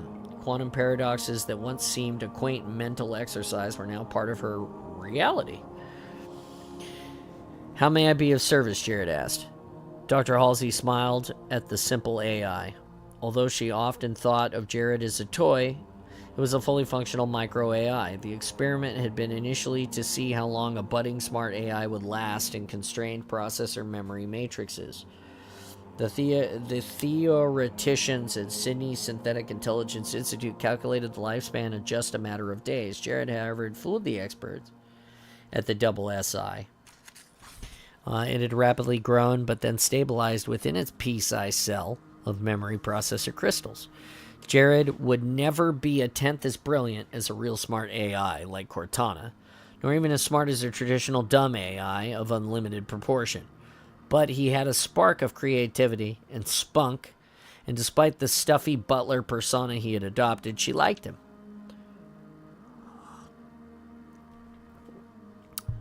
Jared had one other feature uniquely suited for Dr. Halsey's purposes: portability. Other AIs required an institute, a starship, or at the very least a full set of armor to function. Diagnostics on the Beatrice's systems, please, Dr. Halsey said. Then correlate the data slice downloaded from Cortana's memory core and prepare for analysis. Execute a database search on stellar coordinates input into the nav system. Expand search parameters within 5 light years of origin. Stand by, ma'am. Just have to dust off the old circuits. Working. And a little Debussy, please, she said. Les sons et les parfums tournet dans. I don't speak French. Sorry. Jared's mode of light shrank to a pinpoint of brilliance as he pushed his processing abilities. After 5 seconds, moody piano notes tickled through the bridge's speakers. Done, Jared replied, sounding almost out of breath. Display Cortana's timeline slice correlated log. Dr. Halsey had appropriated Cortana's truncated mission log when she had been on the Gettysburg. She had accessed and erased a portion of the AI's memory involving Sergeant Johnson at that time. It also seemed logical to download a thumbnail sketch of everything she and John had been through. Cortana's voice narrated a slideshow of images. Dr. Halsey saw John and the crew of the Pillar of Autumn fight the Covenant on the alien ring artifact and then witnessed a horrific flood as it infested human and alien bodies. She closed her eyes as the simulated Captain Keyes was destroyed. Rest easy, old friend, she whispered. Limited references to Forerunner entries alone, she told Jared. Dr. Halsey listened to Cortana and the Forerunner artificial intelligence, Guilty Spar, until they revealed the true purpose of Halo's construct, the extermination of all life in the galaxy. No wonder the Covenant are so interested in these artifacts, she said. Ma'am, nothing, Jared. She now also understood Colonel Ackerson's interest. Dr. Halsey had taken the liberty of rifling Colonel Ackerson's top-secret files on Reach before the Covenant destroyed the facility. In a file labeled King Under the Mountain, there were pieced-together data from hieroglyphs of stone found on Côte d'Azur in the Sigma Octanus system, and discovered coordinates that had pinpointed to the alien ruins of Reach under Castle Base. Was this an arms race for Forerunner technology? The last breadcrumb in this long trail was an encrypted folder in Ackerson's secret files, the one labeled S3. In it were extensive medical records of the Spartan 2s, as if Ackerson were studying them. There was one other reference, CPOMZ, and the 512 long alphanumeric string that represented old celestial coordinates. She typed in the string. Display all data on stellar objects at these coordinates. The coordinate system is antiquated, Doctor, Jared said. Not used since extrasolar manned space exploration, he paused. It falls outside UNSC-controlled space. Most space is, Jared. Show me. A glowing ball of white gold appeared on the screen. With spectroscopic analysis and a list of planets scrolled by. There was nothing habitable, ice balls and gas giants. The Zeta Doradus system, Jared remarked. There is a peculiar lack of data, indicating something hidden. Dr. Halsey had gambled everything on something being there. Ackerson Spartan 3s. This was an obvious reference to Spartan 3s. What else could it be? With all of the Spartan biomedical data here he had accumulated in this folder. The confirming clue was CPOMZ reference attached to the celestial coordinates. Chief Petty Officer Franklin Mendez, the man who had trained the Spartan 2s. Since Ackerson could not destroy her Spartan program, he had funded and recruited trainers for his own. It chilled her to think what shortcuts he might be taking, and what he might be doing with his own private army of Spartans. She looked back at Kelly's unconscious form. Dr. Halsey couldn't save her Spartans. They were already indoctrinated and on the front lines, but she might be able to make something about these new, as yet theoretical Spartan 3s. Dr. Halsey settled in a padded captain's chair. Screen's off, Jared. The displays faded. She squinted her eyes shut. She had betrayed everyone. John and Admiral Whitcomb abandoned them and stolen this ship to pursue what? Wild geese? Why? Lights, she told Jared. Wake me in 6 hours. Yes, ma'am. The lights dimmed, and only the nav station LEDs gleamed. Dr. Halsey didn't want to think about why, but the ugly truth wouldn't go away. The human race faced extinction. She had thought it bad enough fighting the Covenant, but now they knew the location of Earth. Humanity's homeworld had withstood centuries of attempts of self-destruction, but soon the aliens would amass a fleet and make all of their struggles moot. To this, she factored in the horrific Forerunner weapon, Halo, which could annihilate all life throughout the entire galaxy. And then there was the Flood, a nightmare parasite that may or may not have escaped the Halo construct, an organism that even the Forerunners had feared. Her conclusion was irrefutable. The UNSC, her Spartans, and all of the people she admired would struggle against the inevitable. It was human instinct, but it was wrong. They could never win this war. They could only survive it, and then only if they were very, very lucky. So it was up to her to take the only logical action. Run. John and the other Spartans would never turn away from a fight, but she might be able to convince these other Spartans, trick them, if necessary, into surviving. They were humanity's last chance to endure the coming darkness. Dr. Halsey awoke with a start. Time, Jared, and lights, please. The lights on the bridge warmed to half intensity. It's 5 hours, 57 minutes since we last spoke, Doctor. I was about to wake you. We're close to our destination. Dr. Halsey grabbed her medical bag and rummaged through its contents. She found a syringe of narcolytic metabolase, an enzyme that would consume all analgesic agents in Kelly's bloodstream. She removed the line from her Mjolnir armor port and injected the drug. Powering down the Shaw Fujikara Translight engine, Jared said. Exit vector calculated. Mathematics scrolled across the screens. Very good, Dr. Halsey said, scrutinizing his equations. But the saddle point in the imagery plane should convolute here, she touched the screen. That's where we recaptured the particle accelerator energy in the plasma coils. Yes, Doctor, but there's a risk involved with the coil overload, which is well within the operational limits of this craft, she countered. Please alter the exit vector. Of course, Doctor. There was a touch of annoyance in Jared's voice. A slight nausea passed through Dr. Halsey as the Beatrice transitioned from slipstream space to normal universe. Stars snapped on the displays, and the golden disc size of an ancient penny shimmered center in the screen. We are approximately 200 million kilometers from the system center the stellar coordinates provided, Gerard reported. Look for planets in the habitable zone, he said. Doctor, we have a full system survey on file. Look, Dr. Halsey ordered. Yes, ma'am. Kelly stirred, shook her head, cleared, then lighting fast, she ripped through her restraints, hooked one foot around the chair base, and held both hands, poised cobras ready to fight. At ease, Spartan, Dr. Halsey said. You're with me, safe. I was drugged. Kelly looked around the bridge. Her hands dropped a bit, but not completely. Correct, the last stage of dermocortic steroid treatment is overly stimulating. It would have been unpleasant for you. This was, of course, true, but it was nothing a Spartan couldn't have handled. Where are we? On Governor Giles's ship. We have appropriated it for a new mission. John and Admiral Whitcomb. Kelly dropped her hands. They know, Dr. Halsey said, also technically not a lie. They undoubtedly did know that Dr. Halsey had kidnapped one of their Spartans and stolen the ship. Kelly cocked her head. Doctor, this is highly irregular. There is a strict chain of command, protocols too, which were followed, Dr. Halsey assured her.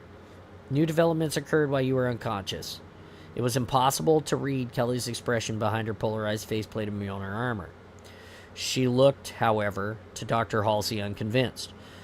Anomalous planet found, Jared announced. On screen, a world that looked like a sphere of turquoise appeared. Plot course and moved towards it at 1/2 speed, answering 1/2 full doctor. Ma'am, Kelly said, move closer. You will have to explain. I thought we were bound for Earth to warn them about the Covenant. Proximity warning, Jared said. Incoming vessel. Configuration profile matches neither UNSC nor Covenant profile. On screen, a radar silhouette appeared. An odd, tri-lobed symmetry. Thermal images revealed a center sphere emitting a black body, radiation of 6,000 degrees Kelvin. What is it? Kelly whispered. What are they? Jared corrected. Detecting 312 of these ships on an intercept course. Vectors suggest an attack pattern.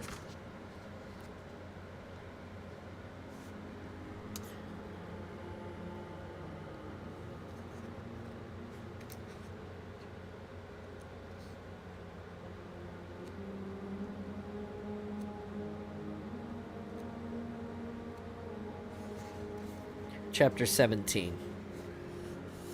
1000 hours, November 3, 2552 military calendar, Zeta Doradus system near planet Onyx aboard decommissioned UNSC Chiroptera class vessel, illegal registry Beatrice. Dr. Halsey examined the multiple contacts on the passive radar screen. They reminded her of an angry swarm of wasps. 300, she murmured. 312, Jared corrected. Dr. Halsey tapped her lower lip with her thumb, thinking, we can't fight. Kelly snapped her head from the radar display to Dr. Halsey. We have to try. She looked around the bridge. Weapon station. Jared, Dr. Halsey said, show all the data on the anomalous planet. Dr. Halsey, Kelly insisted. Weapons? The ship has no weapons, she replied. Kelly moved from station to station, not accepting this. As a Spartan, she had a lifetime of training that demanded she take action. Fire a weapon, confront her enemies. She was not trained to sit and watch. On the nav screen, a blue-green cloud-swirled planet appeared, as well as data on its orbit and its atmosphere's spectropic breakdown. That's our target, Dr. Halsey said. Earth-like gravity and atmosphere. Infrared suggests vegetation and an uninhabited but habitable planet so close to UNSC space. An improbability. Or more likely, one very well-kept secret. She tapped the display. The planet shrank, and a slivery ice ball moon drifted at 2 o'clock. The relative position of Beatrice appeared, as well as the fleet of intercepting ships between them and the planet. What can I do? Kelly said. Strap in and stand by, Dr. Halsey said. I need you in 3 minutes. Aye, ma'am. Kelly pulled herself into the first mate's chair, slipped the harness on, and clinched it tight. Engine parameters on this screen, Dr. Halsey said, and tapped on the display to her left. Thermodynamic legendary transformation diagrams of the plasma coils flashed online. Good thing we retained the slip space transition energy. Yes, Doctor, Jared replied. His holographic dot of light dimmed as if embarrassed. Unidentified craft closing, 90,000 kilometers. Acceleration increasing. She strapped into the captain's chair. Come to course 45 by 45. Aye, aye, Jared said. The Beatrice tilted and the engine sputtered with the alignment burn. Course corrected. Dr. Halsey studied the plasma coils. While the rest of the ship was an antique, the coils were almost new. Stolen, it appeared. From a behemoth-class tug, it appeared Governor Giles was only half the fool she had believed. Initiate 120% oversurge in the precoil, Dr. Halsey told Jared. Kelly fidgeted, her gauntlets clenched into fists. We cannot fight, Dr. Halsey explained to her. Nor am I 10th of the astronavigator that Captain Keyes was. Oversurge in 3 seconds, Jared announced, which only leaves us one option. Run like hell. The Beatrice rumbled and leapt forward. Dr. Halsey flattened into her seat. Pursuit vessels accelerating to intercept, Jared informed her. Hold course, Dr. Halsey said with effort. The moon grew large on the central view screen. I'm afraid I had no chance to double-check the trajectory, Dr. Halsey told Kelly through the gritted teeth. It's my best guess at a slingshot approach. It is quite accurate, ma'am, Jared chimed in. I may not survive the acceleration, Dr. Halsey said, now breathing with exertion. I will certainly not remain conscious. You must land the craft, find the other Spartans, she paused, panting. Programming re-entry. What others, Kelly asked. Energy spike, Jared said. Lead pursuit vehicles, central cores now emitting black body radiation equivalent to 15,000 degrees Kelvin. Dr. Halsey rechecked the engine schematic with the trembling finger. Increased power output to thruster by 160%. Yes, ma'am, the aft section of the Beatrice shuttled, and metal groaned from uneven stresses. The twilight region of the planet's moon filled the view screen with canyons of blue ice and methane geysers. Aft view, Dr. Halsey breathed, the corners of her vision now darkening. The view screen switched. In the black of space, pinpoints of white sparkles and lances of energy slashed through the dark. Kelly gripped the sides of her chair with such force that the metal bent. Initiate roll, Dr. Halsey whispered. 2 radians per second. The Beatrice spun as the incoming beams were bright as solar flares, and the video feed distorted chromatically as they closed and then passed. Missed. Kelly almost leapt out of her harness, Dr. Halsey's heart pounding in her throat. She closed her eyes and tapped in commands. It was too hard to talk now, but her fingers knew what to do. She programmed the time-delayed burn, her best guess at how much oversurge the plasma coils could withstand, calculated re-entry angles, and then, although she didn't believe in God, she prayed to someone. When she reopened her eyes, she couldn't see. Blood pooled in her central organs, depraving oxygen from her brain. On her keypad, she pressed enter. That is an advisable course of action, Doctor, Jared said. Kelly, Dr. Halsey murmured. Find them. Save them.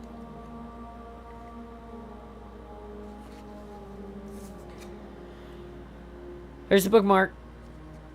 That's it for today. We'll pick up chapter 18 next week. If you bear with me a second, we'll switch gears and get some Halo going, I think. What do you guys think about that? How's it going? How'd you feel about that today? Ottoman Empire, thank you so much for stopping by today. I hope you come back and see us. You were my first person on the stream today, and we appreciate you for stopping by on YouTube. Thanks for watching. We've had 5 viewers on YouTube today. Hey, thank you so much to you can tell Mendez spent too much time around Halsey by that sense of humor. Hi Fox, thanks for stopping by.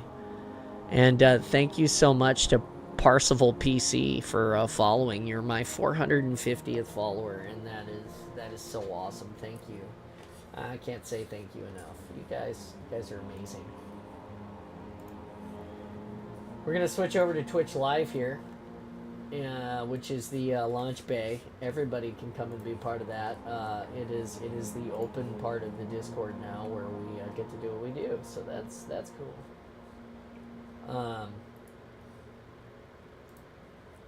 Yeah, pretty much. Here's what I'm going to do. I'm going to go use the restroom. I'm going to get a snack. I'm going to refill my coffee cup. And then we're going to come back here and we're going to play some Halo. What I'm going to do is I'm going to start that up before I take my break, so you guys have something to pay attention to while it's while I'm gone for a second. Something that's not just a chair.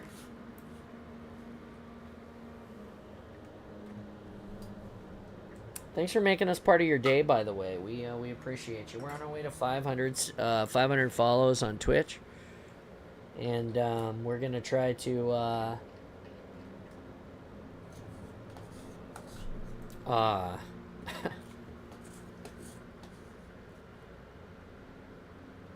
hold on.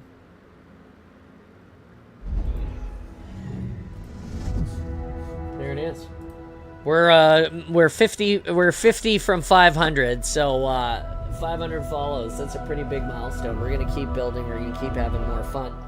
But we could use your help. Share us everywhere. Tell your friends. Like, share, subscribe.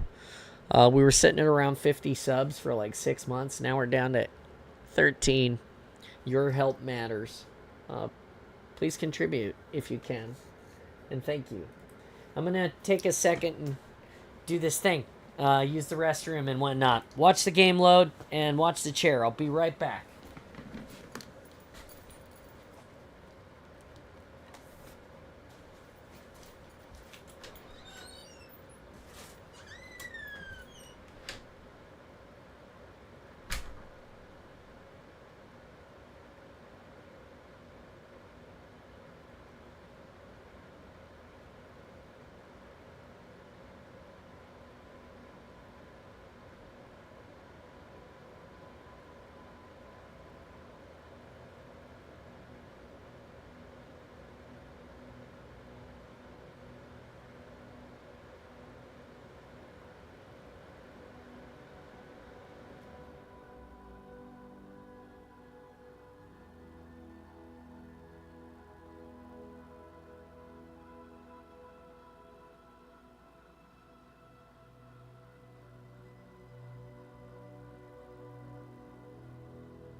returned.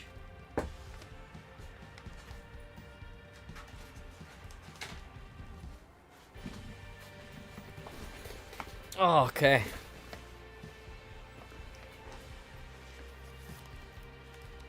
All right, I'm back. Thanks for hanging out. Thanks for waiting for me to come back, guys. I appreciate you. It's awesome. We got a full cup of coffee. We've got our Halo scene. We got our heart rate monitor, and we're live in the Discord.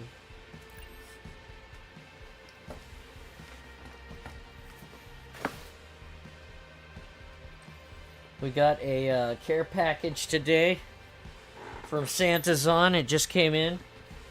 I brought it in here. I have no idea where I set it down just now. Who knows? It's the stuff we needed to finish soldering, or to begin soldering. That's good stuff. You gotta win 3 matches, huh?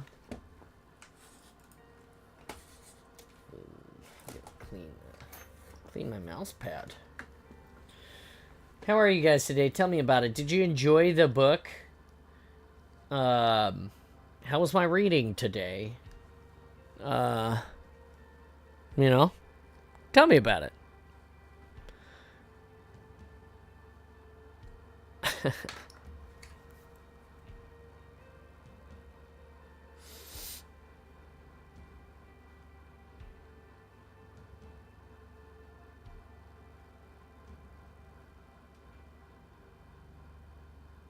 All right, well, here we go.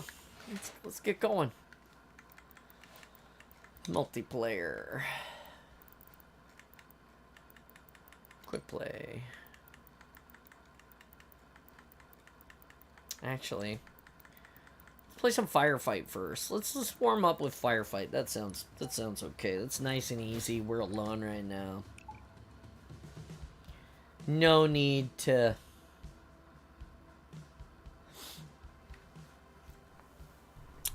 go crazy at the moment. And just play a little bit.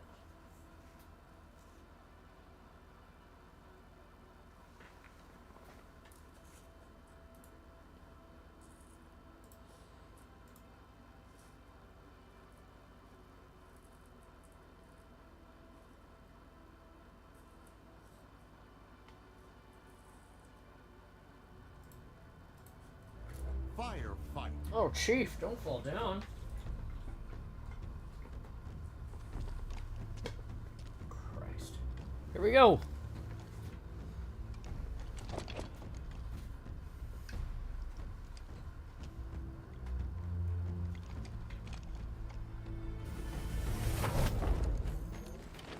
You know the deal. Take and hold the hill. Set. Start. Hill incoming.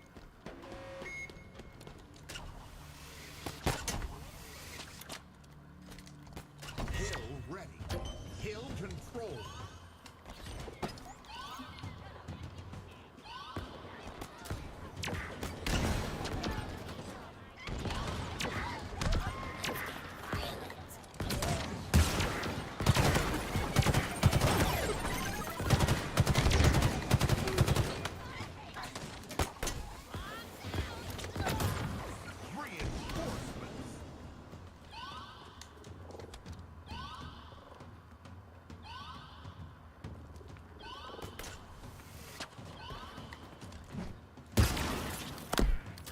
Wow, that was crap.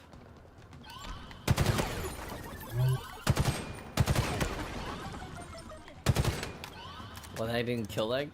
Okay. Killing spree. Hill. Guardian. Reinforcements. Why am I shooting so bad this morning?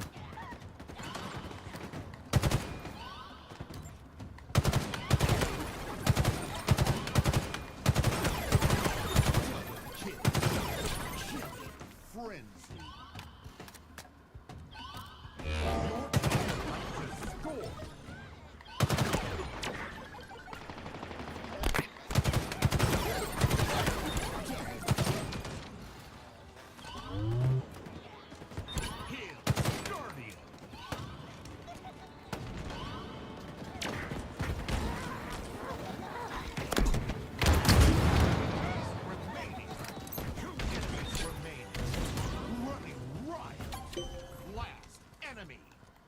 team scored. Ball on. Weapon drop.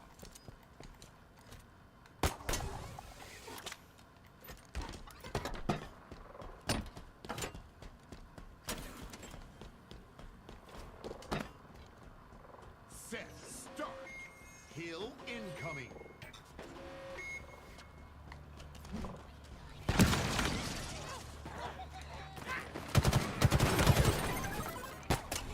Look, I'm a spider person. I'm a spider bird. Hill ready. Hill control.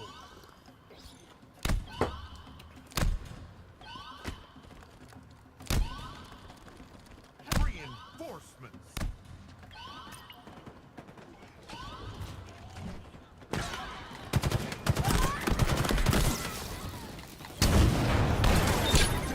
Kill. Rampage. Triple kill. Reinforcements.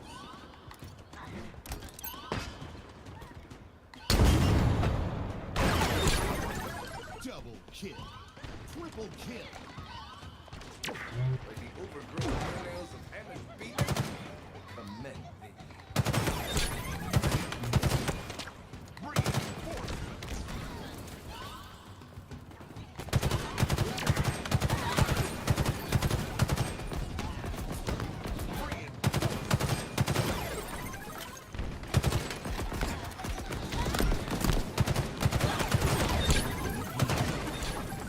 Double kill.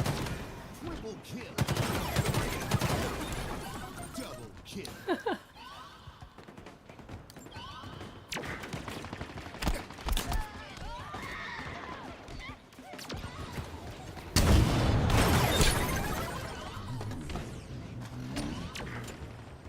Double kill.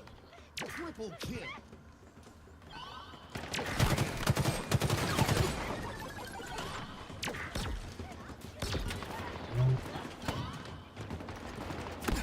Your team about to score.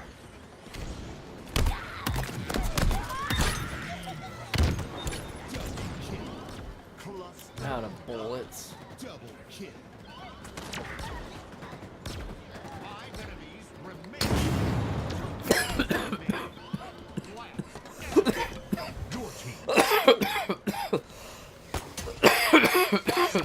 Whoops. Yuck. Wow. That was a nasty little little cough there, wasn't it? Set, start. Hill incoming.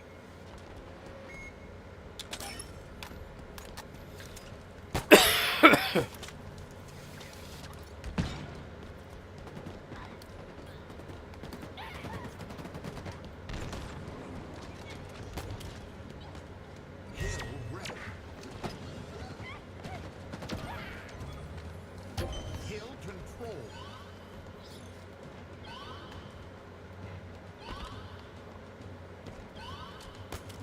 Reinforcements.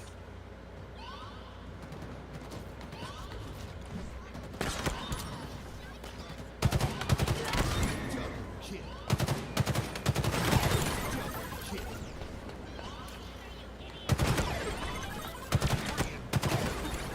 Double kill. Double kill. Hill Guardian. Yeah, I'm the Hill Guardian. That's me.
Your team score.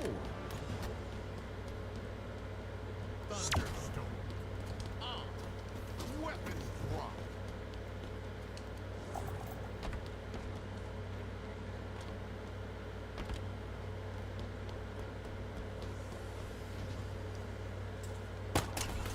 Set start.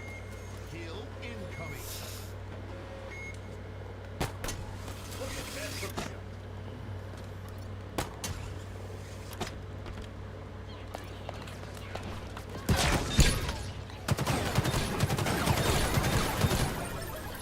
So that's how that happens. Hill control.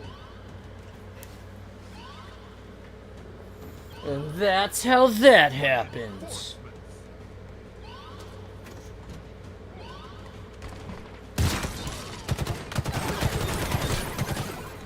Triple kill. Reinforcements. Well, that's right. You can call me Achilles. Guardian.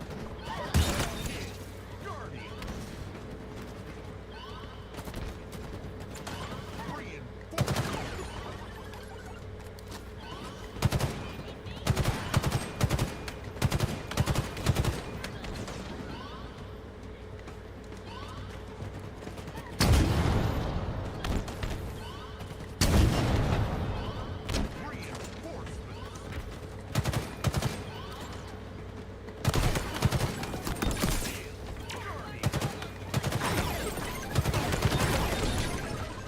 Double kill.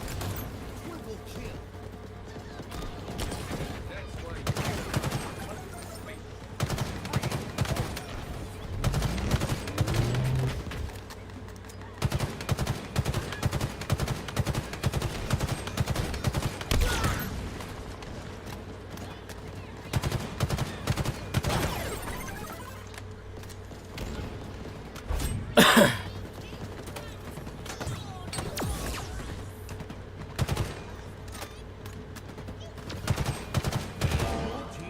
to score.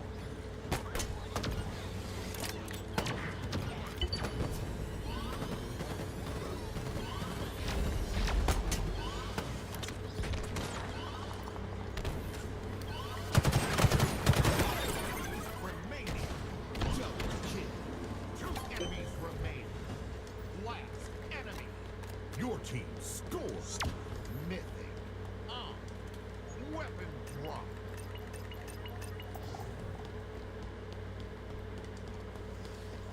Hello. Hey, what's up, Ben?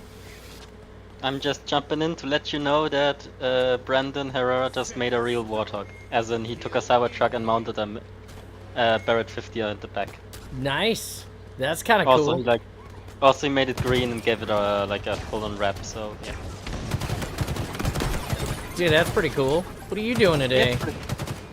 Me, not that much. Mostly was at work. Came home,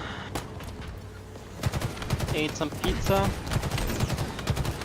Other than that, I'm pretty much done. Yeah, I'm gonna be asking cause I got I ordered a while ago, not that long ago, but I ordered vacuum formed ODST parts, some vacuum formed ODST parts. Uh-huh. Looking how long those are gonna take, cause I kind of still need to finish the whole thing up. So yeah. Right. But other than that, not that much to do. I mean, lots of things to do, but nothing urgently enough to actually have to do it right now. So I can just chill a little bit. Gotcha. Might play some Ground Branch later. Yeah, I'm Just playing Halo right now. They now have the workshop and stuff, so yeah.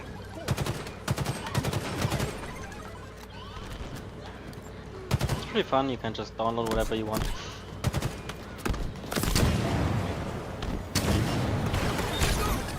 Oh, I'm down. Shit. I got killed from behind. What are you playing, game mode? Right now, I'm just playing Firefight, just warming up because I was playing alone. So. Ah, okay. I'm thinking about hopping on, but nah, I'll hop back to the other guys and do like talk to the server. Bye. Bye.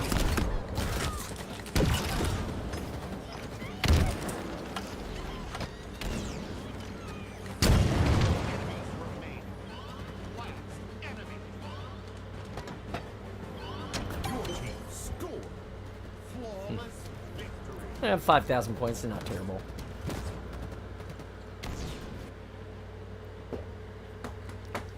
Not terrible.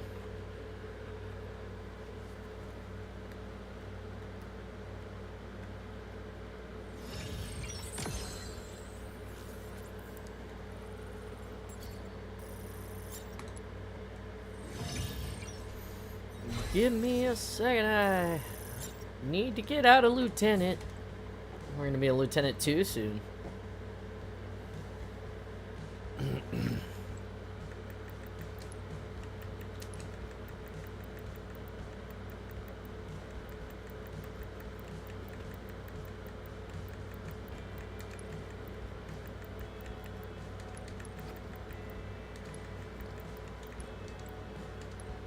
Here we go. Here we go.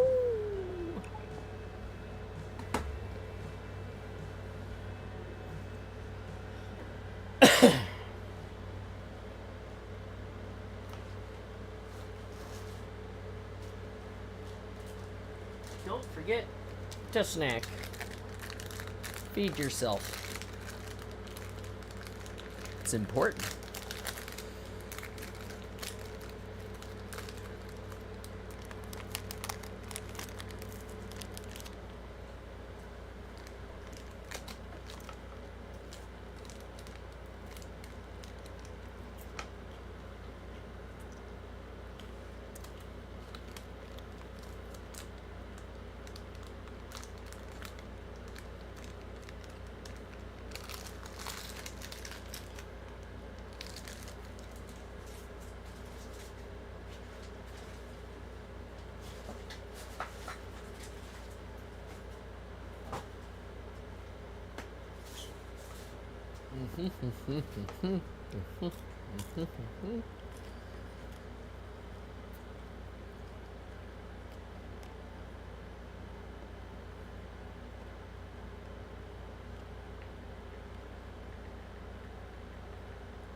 All right. Now we're appropriately snacked.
Stand up for a second and stretch.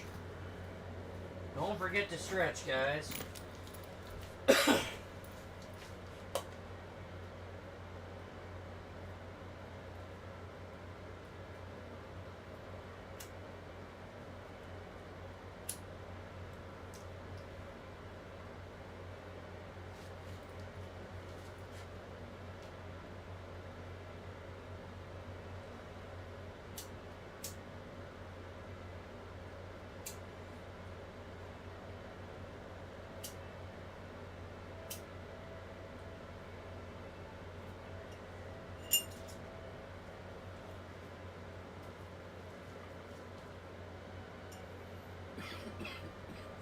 Oh, yeah. Oh, yeah. Hey, thanks, Lauren, for the resub. You're the best. Hi. Sorry, I was up over there stretching. Thank you for being part of the awesome. I can't say, like, thank you enough. Like, supporting and being a good friend. You know, I do this to be with you guys, so thank you. I appreciate you so much. Thank you. Keeping the awesome more awesome. Okay, can't do it without you. Like, literally cannot. Here's the heart. Just for you.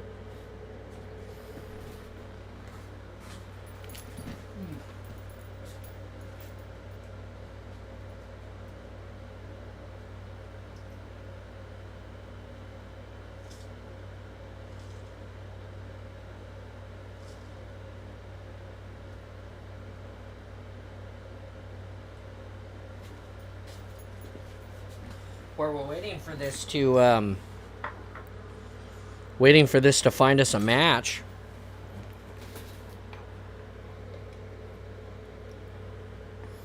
I guess I could figure out why my vehicle, the vehicles in the vehicle bay, why the neon Superfly skin did not unlock.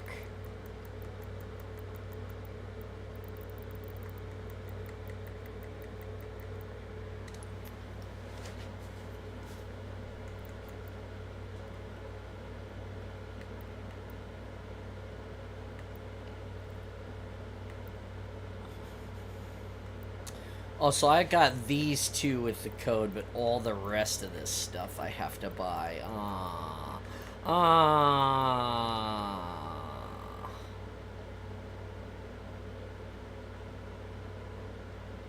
don't know if it's worth it.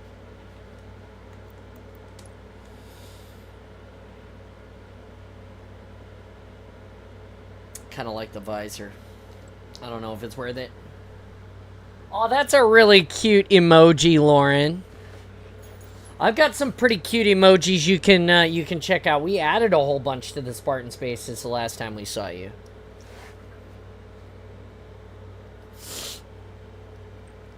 Oh shit, we're gonna get into a match. I might buy the Superfly bundle. I feel like it's a waste, but I might buy it and put it on all my stuff, because I have the Superfly Hog here from San Diego Comic-Con.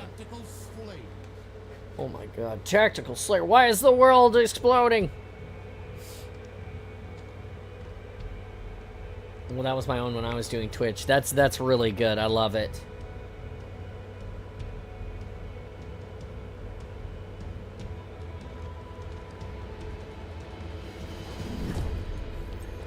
I got cat ears too. Nice.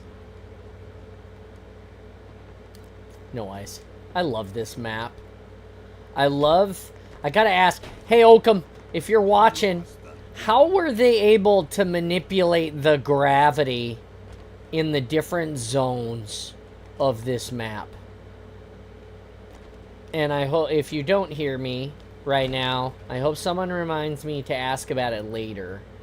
Because that is probably one of my favorite physical manipulations, is that in this map particularly, they've manipulated the gravity so that you can, so that when you're inside it's normal, but when you're outside the gravity is space gravity.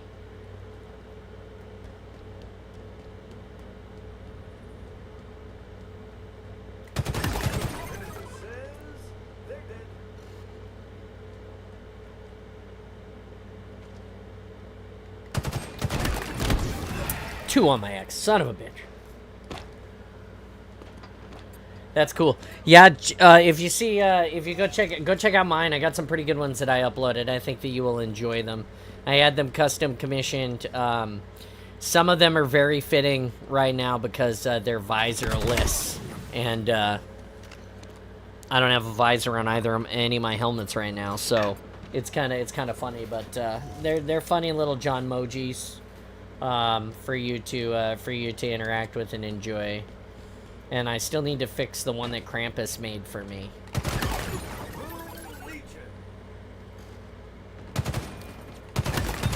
Oh, somebody could clip that. That was stupid easy and dirty as fuck. So the reason why those two dudes died is because they were humping each other in the middle of the hallway, just so we're clear about this. Don't hump your buddies.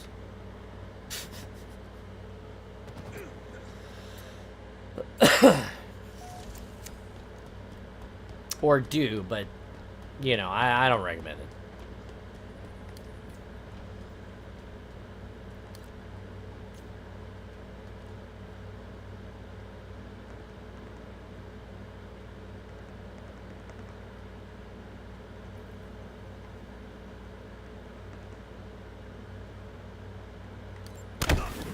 Fuck! Didn't get back to him quick enough.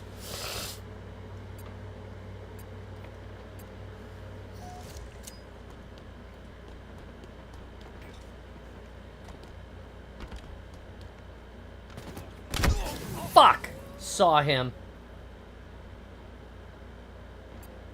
You up for some Halo, Lauren? You want to play today, or you waiting until later when all the boys are on?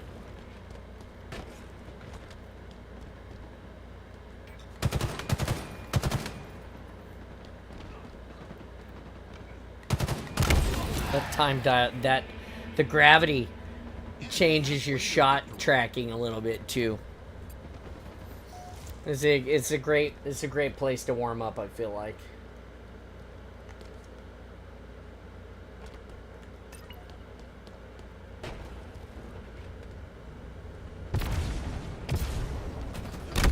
Oh fuck, one on my exit. God damn it. That was trash-tastic. I'll jump on shortly. I'm having a chat with Mr. L. I'm Mr. L. Mr. Lund. J.S. Lund.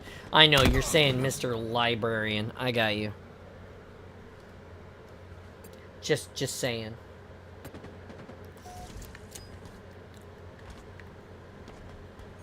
Spartan John is operating with a BR at the moment.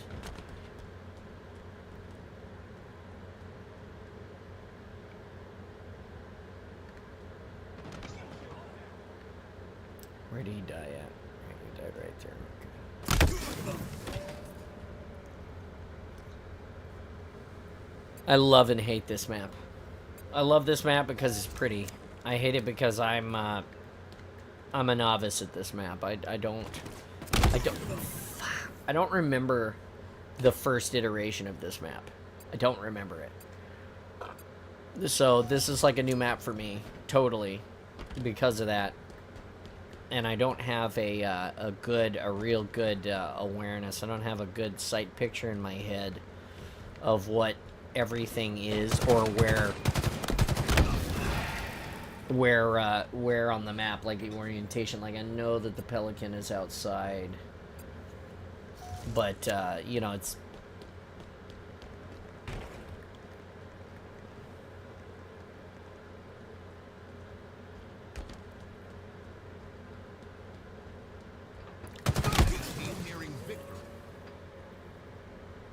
sweet.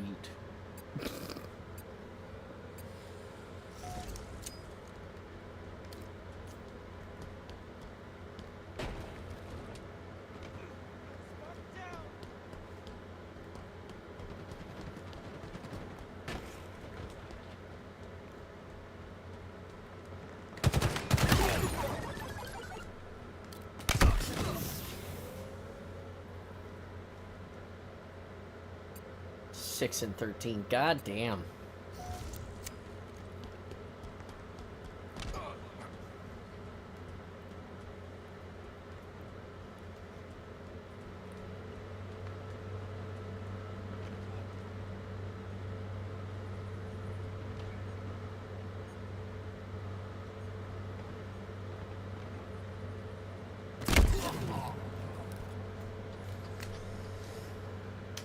God, I'm playing like garbage this match.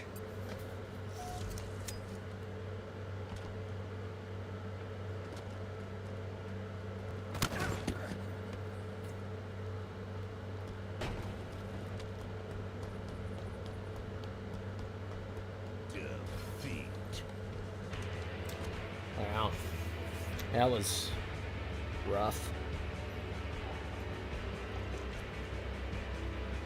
A lot of that is map awareness. Spartan John has very little on that map.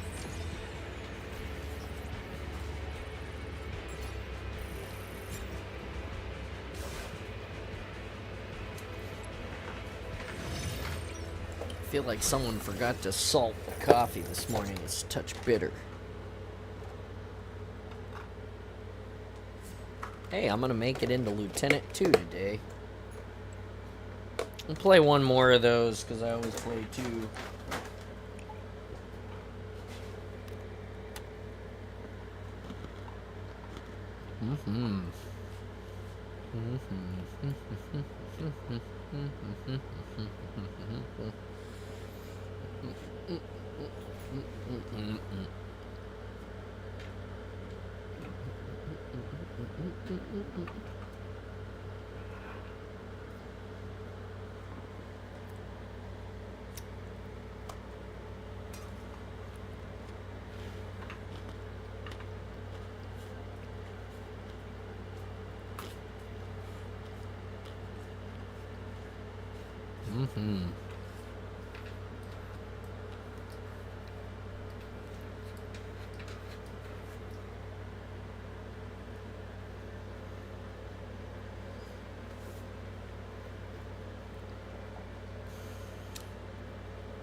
Here we go.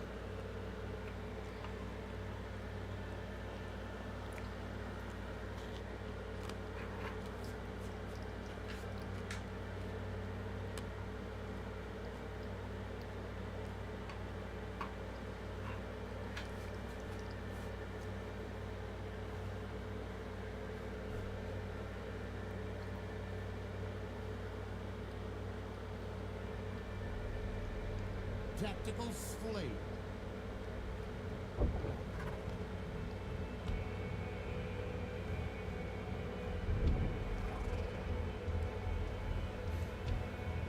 Oh, I like this one even less good. No, that's not true. I like this one okay.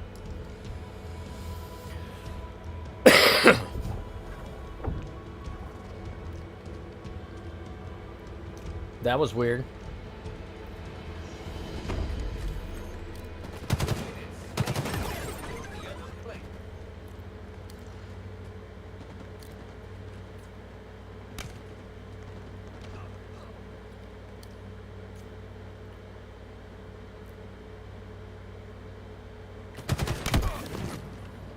What a max.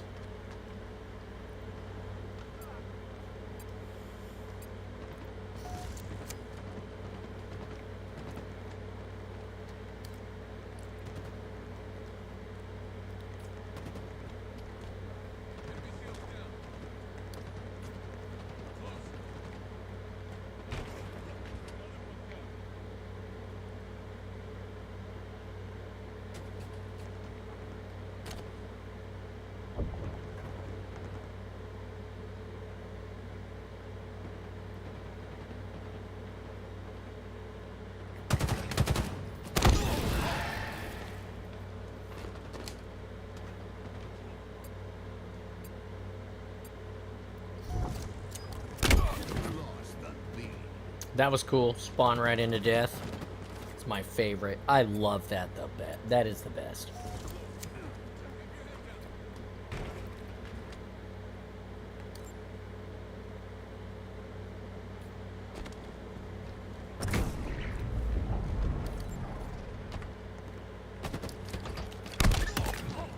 Feels bad, man.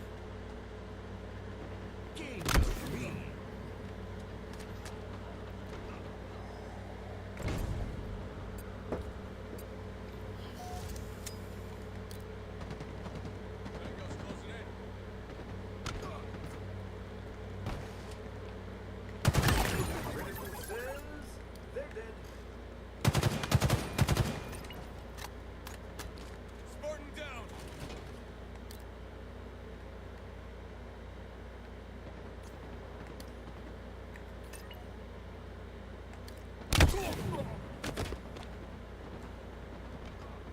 Damn.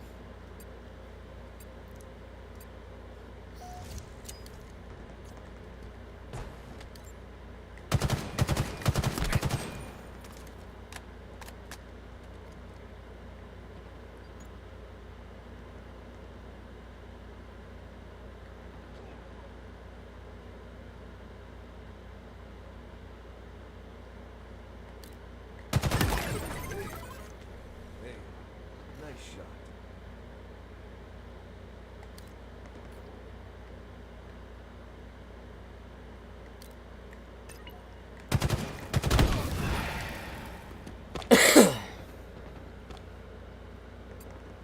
Goddamn, getting these call outs, but I don't know if my teammates are even like paying attention. They're certainly not calling back.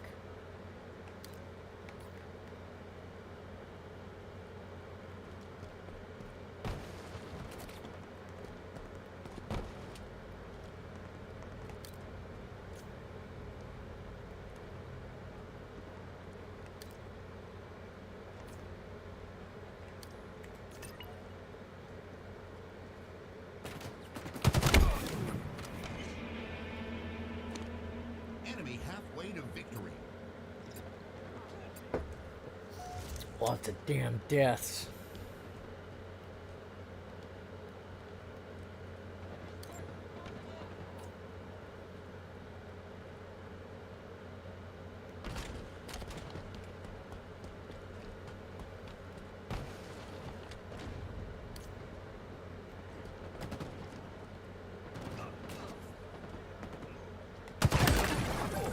You are so much better than them.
Spartan down.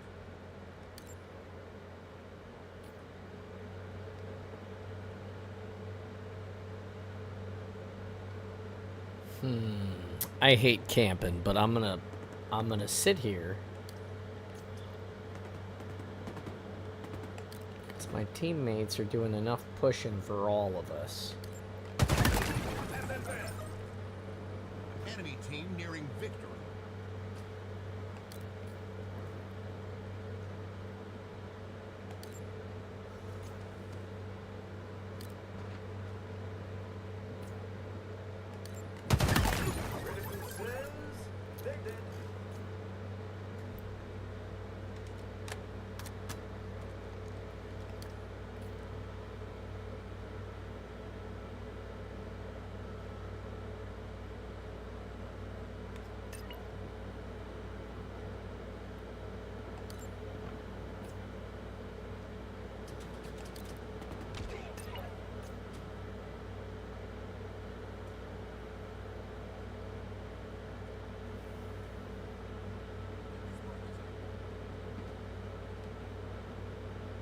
Damn.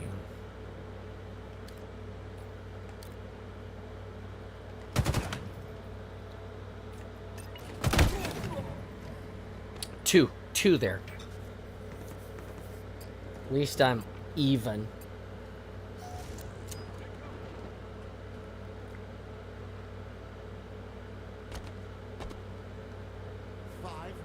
Remaining.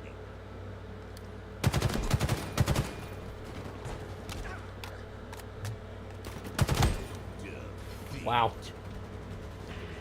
Squib, they must be talking. had to be.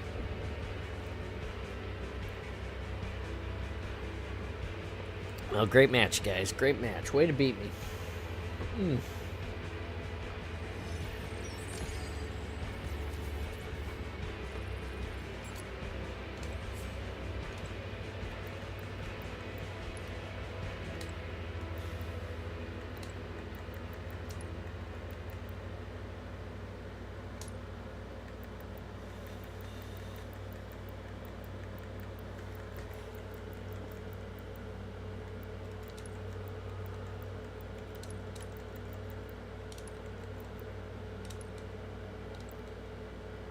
All right.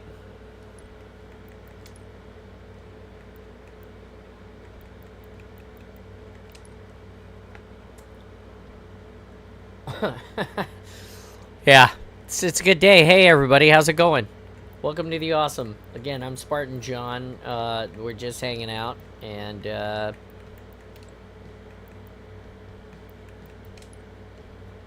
playing some games. We're about ready to start playing some Husky Raid. I've got space in my lobby if anybody wants to play. The only requirement is you have to be a member of the Spartan Space Discord, and you have to follow me on Twitch to play in the lobby.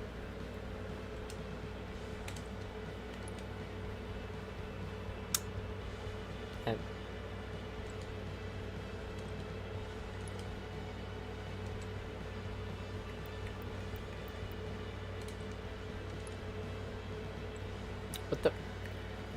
Don't I have 2,200 of these already? Equipable items. Yes, okay, thank you. What? I don't understand what's going on here.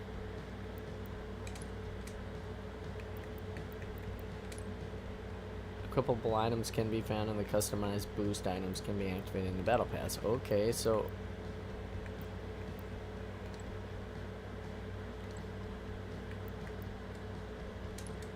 I don't understand what's going on here.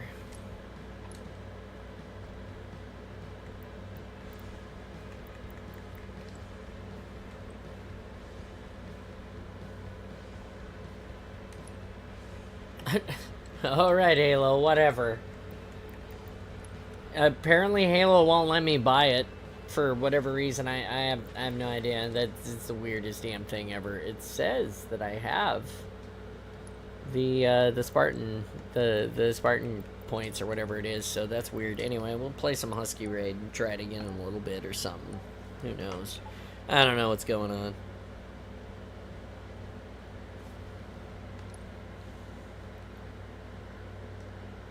Two more wins we need.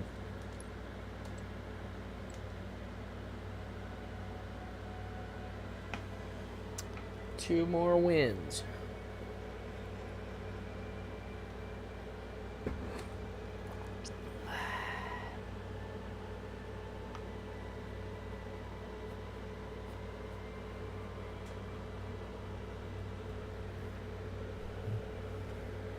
Oh. Oh.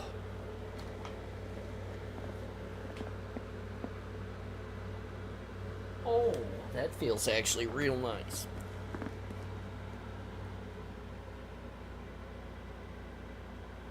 Oh. Oh. Wow, that was a good stretch, actually. That was a real good stretch. You guys got that stretch for free. Man. Husky Raid. It's alright.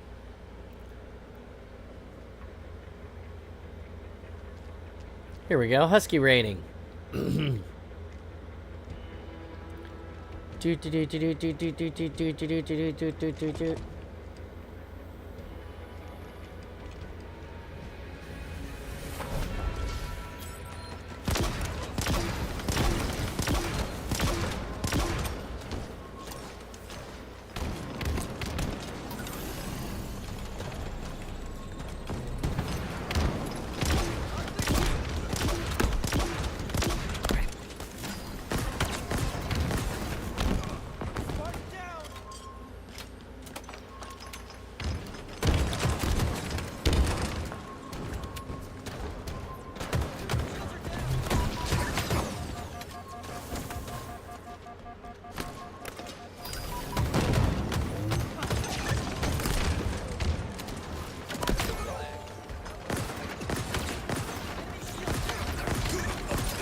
Oh no, what?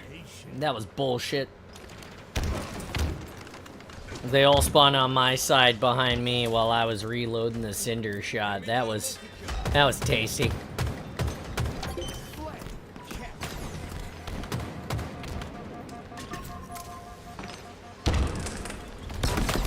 Oof, damn nice shot.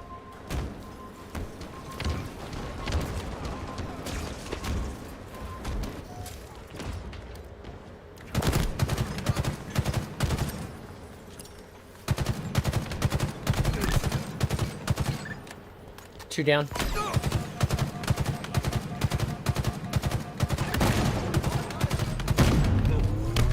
Oh, what? I guess I beat that guy down in his feetsies, but I still died.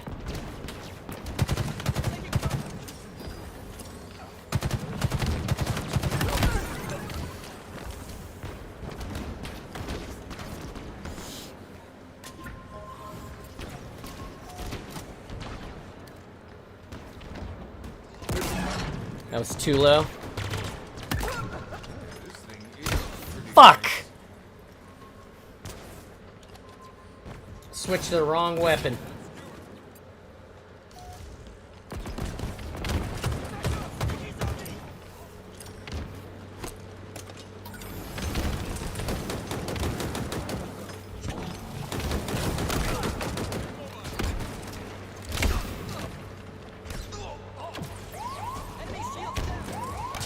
There's one. Get him, get him, get him.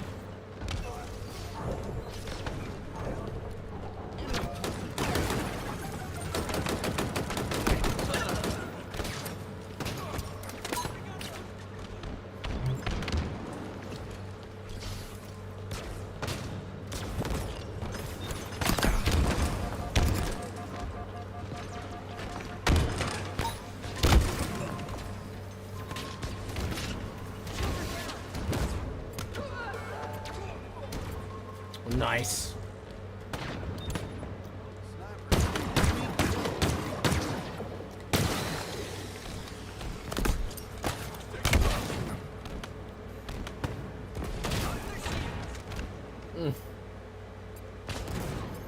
Come on, kid.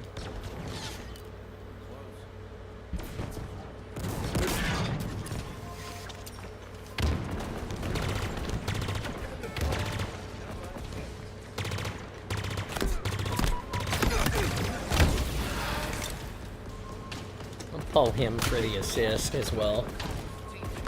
Enemy flag returned.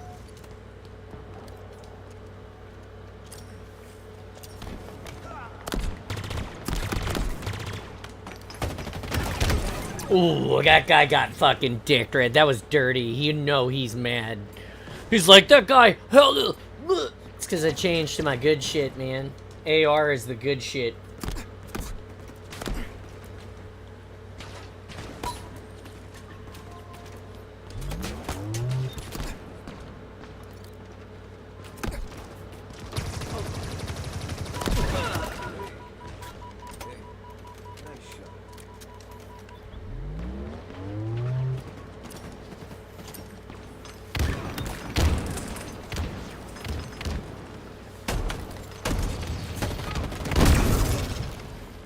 Okay, yeah, they're all there. On the right side there. Just chilling together.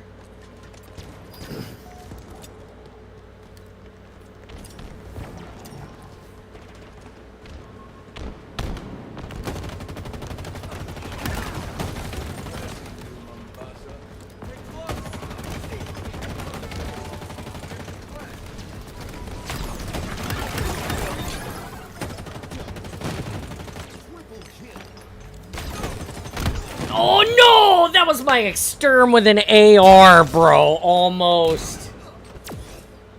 Oh, I love that AR so much.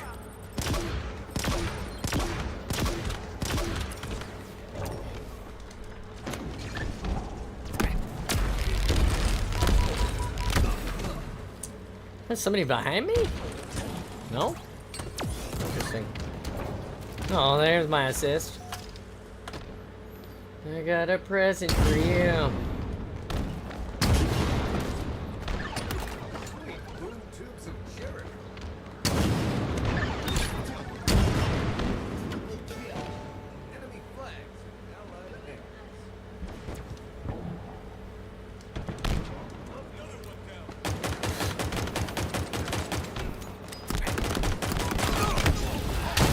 Doesn't matter, we win. Oh, come on, boys, get it! Come on!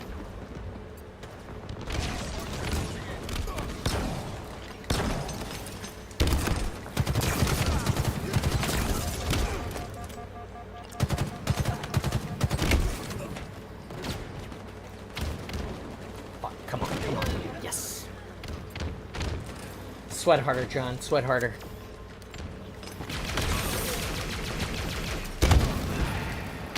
Wow, I can't believe he got away from that plasma pistol. That plasma pistol, I'll tell you what, that thing is dirty as fuck, DD.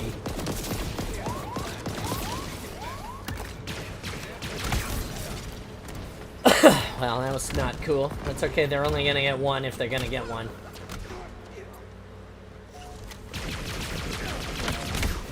What? What? Mm.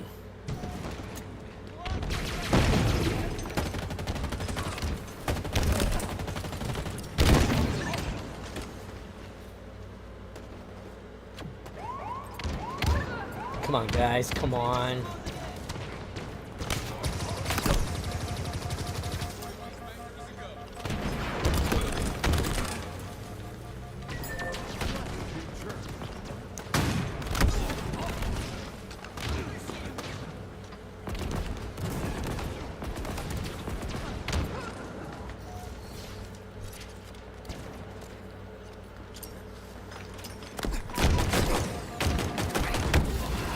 Shred that shield before I die. Nice 30 bomb, dude. 342 down.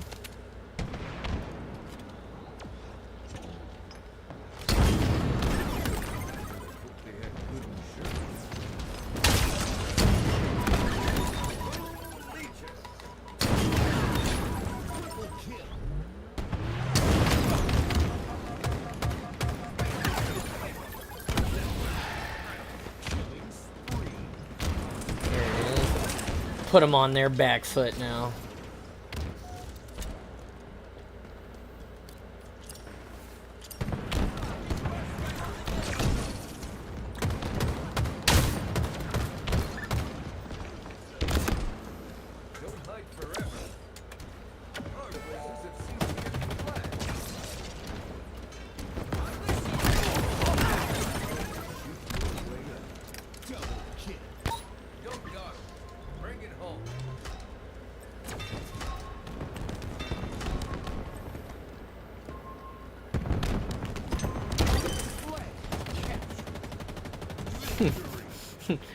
Give him those little Spartan Johnny bags right before the end.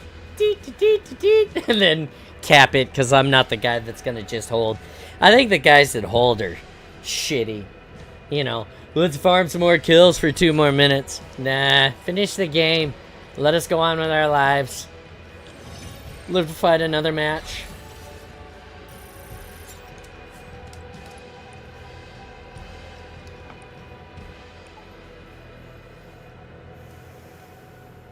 Here we go. Quiet day in the Spartan space today, but thank you for everybody for stopping by and listening to reading for a little bit and hanging out with us, making us part of your day. 2 hours and 41 minutes into the awesome. Got about an hour and 20 left, and then we should be around tomorrow. I don't see any reason why we won't be around tomorrow. I have some things I need to do. I got some fencing I need to do. There's some stuff, but like I said. Shouldn't be any reason for us not to hang out for a little bit tomorrow on a Friday. We'll see. Play some games. You'll find us always in the Discord regardless. So, you know, we're here hanging out. We're interacting with the community. Always doing outreach. Always trying to help, you know, do cool stuff. Do good stuff. You power that. The awesome is powered by you. Don't forget that. Can't be awesome without you. Son of a bitch, I keep turning my microphone down. Can't be awesome without you. Awesome is powered by you. Thanks. Here we go. I got a question for you. Where are all of my teammates? I got a question for you. Ooh, ooh. 14 subs out of I think our goal is 50 with a stretch of 80. So help us get there, guys. You guys can help power the awesome in very special ways by liking, sharing, and subscribing. Thank you. Smile. Drink your coffee, bud. Husky rain. Here we go. This is the story of a John. Ooh.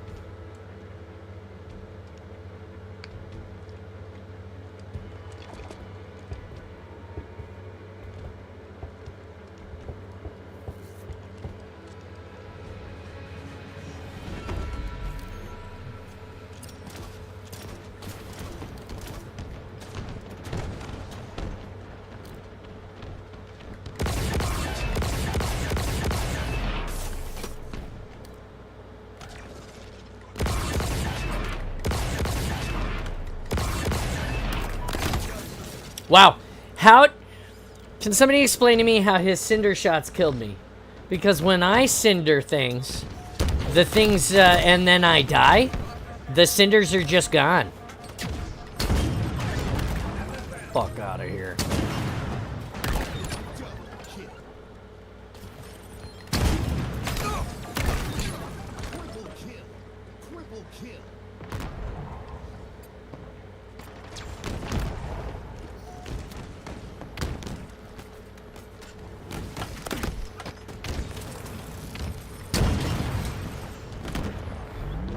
Really? That didn't kill him? A super rocket did not kill. Okay.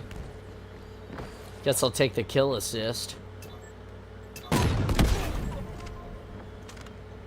I want to know what's going on with the match right now. Is that affecting the metrics for Streamlabs? No.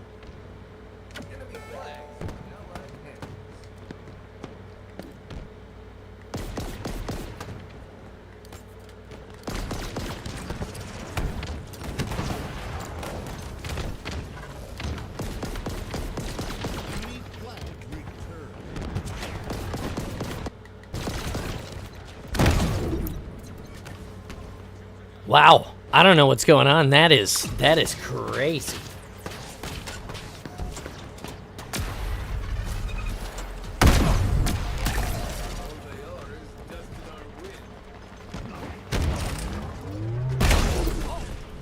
It's downright damn near unplayable, whatever this is.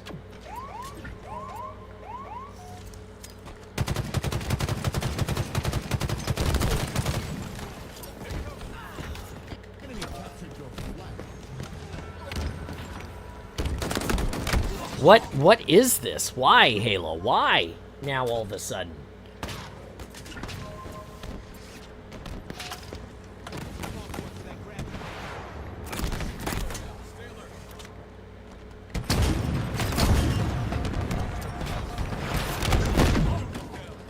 What, do they all have rockets?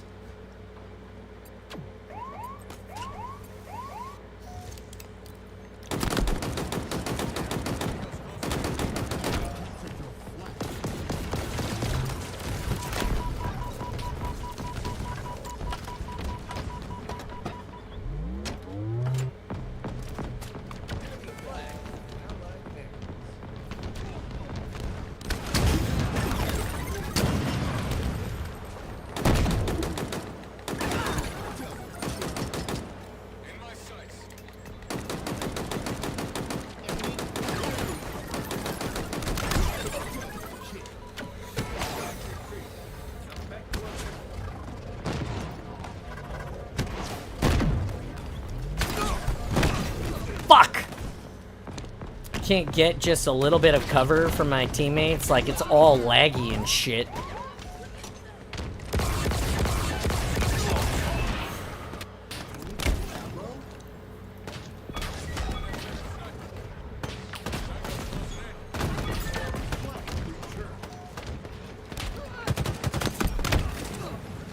Oakham, is this a problem with Halo? Is this a map issue? What's going on here?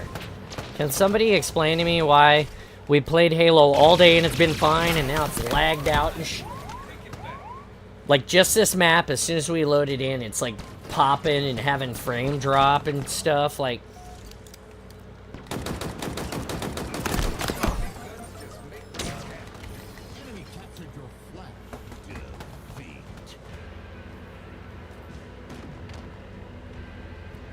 That was terrible.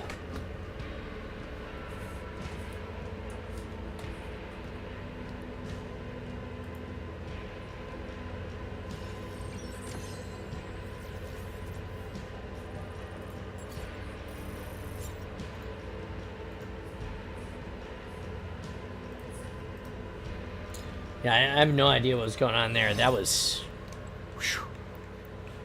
And now I'm the only person in my lobby, Halo.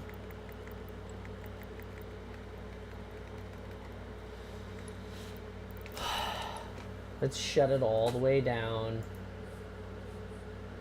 And we'll restart it and see if it fixes it. I have 1,546 hours in Halo, by the way. 1,546, according to Xbox Live. I'm gonna do some fuzzy math and see how many days that is.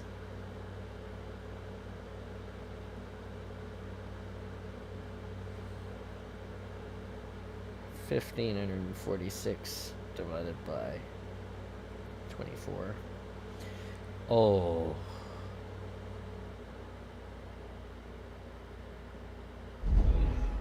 Oh. Alright, guys. Question for all of you who interact with the awesome. How many days of Halo do you think I've played?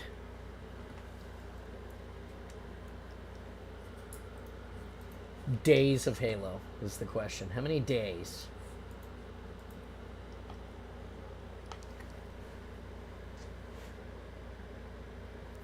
Just put it in the box if you think you know. Put it in the chat box and tell me what you think. How many days of Halo do you think that Spartan John has played since Halo Infinite came out?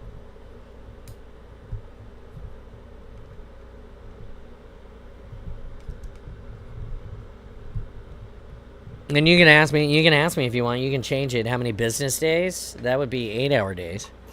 But I'm talking about 24-hour days right now. How many 24-hour days do you think I've played?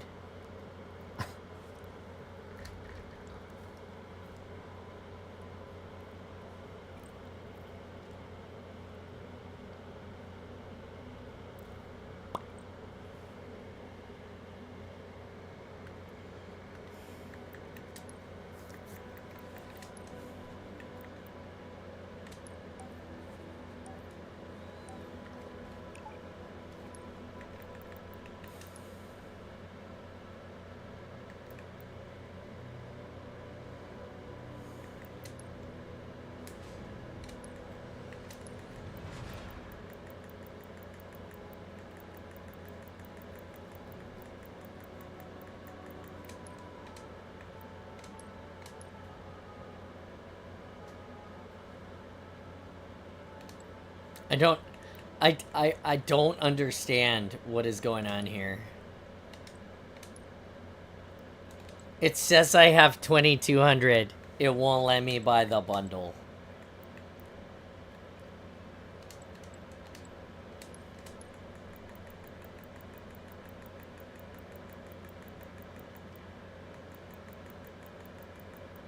And it's definitely something I can't equip. I don't know what's going on here. I have 2,200 coins, Halo. What are you doing to me? Shop is still messed up. Can't figure out why. And that was after a restart, so...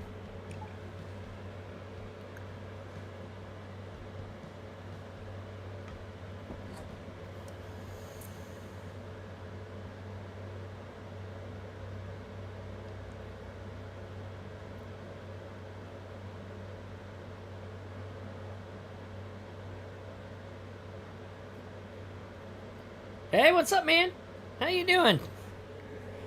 Waiting to play. Can't hear, can't play. Oh, can't play. Yeah, that's cool. Thanks for stopping by and saying hi. Workers chaotic. Yeah, I get it.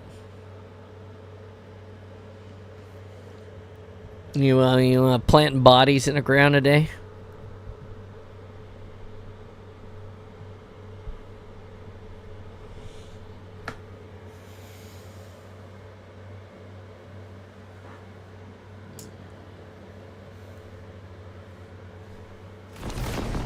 Oh, sweetness.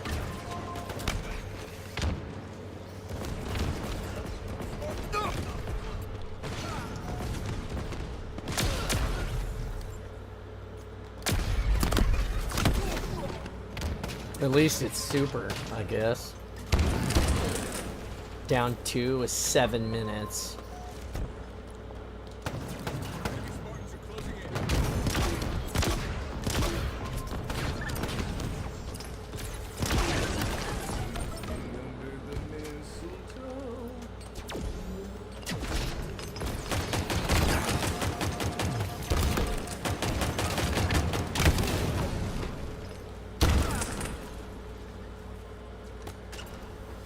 Delivering bodies to...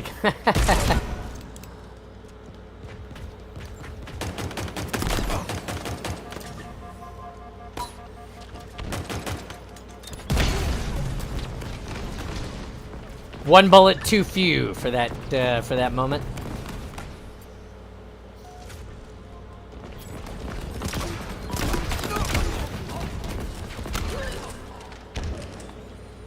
Bullshit. Bullshit, bullshit, bullshit.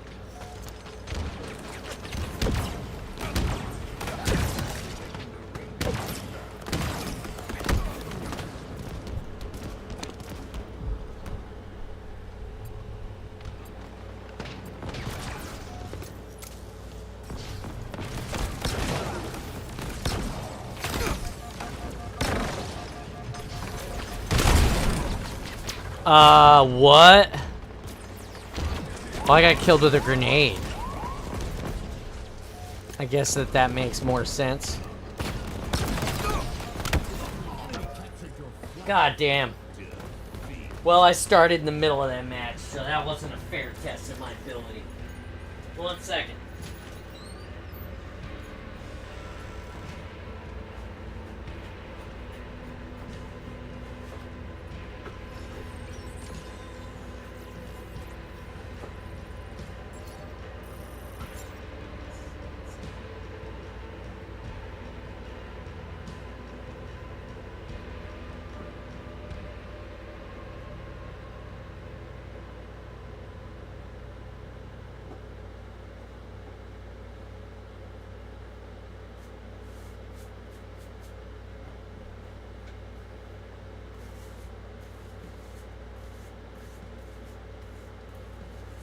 One more second, guys. Hold on.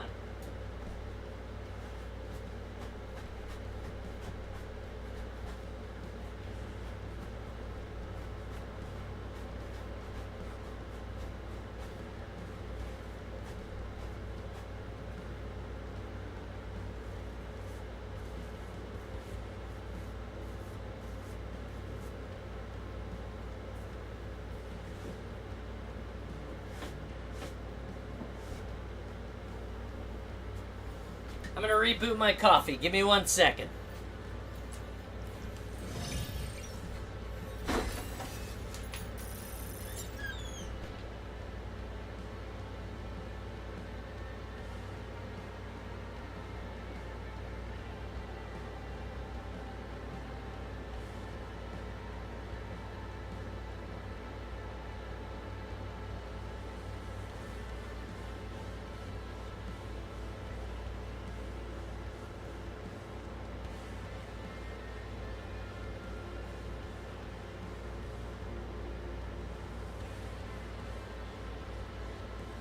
Hello.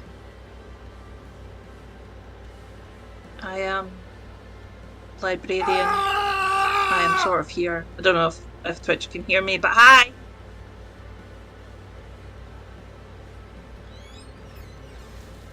hello there. Thanks for the raid. All right. We are back. Holy cow. A tsunami of awesome. Holy moly, you guys are raiding me while I'm gone to get coffee? Thanks, guys. Hi. Hi. Holy cow. Hi. There's a raid going on? I just Hey, clicked Lauren. off you so I could come in here. Hi. Yeah, as soon as you came in, we got, wow, we're getting raided. Hi. Hi, guys. I'm Spartan John. Thanks for the raid. Hi. SGT Blair TV. Thank you so much. My timing is impeccable. Yeah, it's like you started raiding me. I was out getting my coffee rebooted for the awesome. So for the last hour, we're just playing some Husky raid and hanging out. And man, that's just the best. Thank you so much for stopping by and being part of our group. If you like what you see, tell your friends about it, share it, subscribe if you want, and join the Discord. The stuff just gets better and better and better the more time you spend with us, you know. Great people. You playing, Lauren? Yes, I'm playing with you. I'm playing. Hi, Twitch. Hi, everybody that's just raided. I am Lauren, also known as Lauren's Corner, or the Librarian in Installation 00's Discord, and also in John's Discord here. Please do hit the subscribe button, hit the follow button for John here to try to go places. You'll often hear me, my lovely Scottish accent, and a various amount of other people join in to play a Husky raid with him. So please stick around, share with friends. Kerboy TV, thanks for the follow. If you've got Prime subs, drop him a Prime sub, because that helps him a lot with his analytics, etc. And yeah, you have my eternal thanks to the person who dropped the raid, and I really appreciate you. Yeah, that's so cool. Thank you so much. Like, man, you guys are the best. You're keeping it awesome. Here we go. Okay, we're gonna kill some cunts. Let's do this. Just drop in. I was already searching. Is this an? Aye. It is an Irish accent. It's Scottish. Scottish. She's Scottish, actually. Scottish. Let's give her a hard Although, time because you wouldn't be the first person. I've got a friend in New York who calls me Irish, right? Because he knows, right? It pisses me off. Like, I'm Celtic, just the wrong brand of Celtic, mate. You know. He's got that New York accent and it sounds like he's a gangster. Oh yeah. Right? Like from The Sopranos or something. Something like that, but more people of color gangster. Oh, okay, I got you. The Sopranos. How have you been? We've been doing great. How are you? We were just playing Husky Raid, and then, like I said, Lauren popped in to hang out for a little bit, which is awesome because we read for a little bit and then it was pretty quiet. Go ahead, Lauren. I'm sorry. No, it's okay. I just razz him about sounding like that, and he razzes me back. I went to Game of Thrones convention years ago, and the guy gave me a present. Right, it was hilarious, but also the most touristy bullshit on the planet. He gave me a Scotland t-shirt, right, with like a Celtic knot on it. Oh, he's fucking upstairs. God damn it, he's on the plate. Yeah, I'm listening. And I was like, what is this? He's like, I thought you would like it. Like, that, you bought me tourist shit from my own country for me to wear. It was quite bizarre. He did also give me, I think it was a Bose hat, like the Bose microphone. I don't know how you pronounce it. It's either Bose or Bose or something like that. B-O-S-E. Yeah, he gave me like a hat with the thing embroidered on it. I've got it somewhere. What am I doing?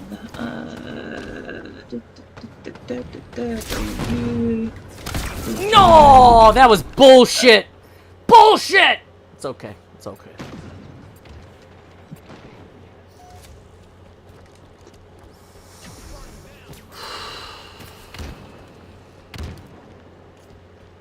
No eyes. No eyes. Two. Three. Hammer on my axe.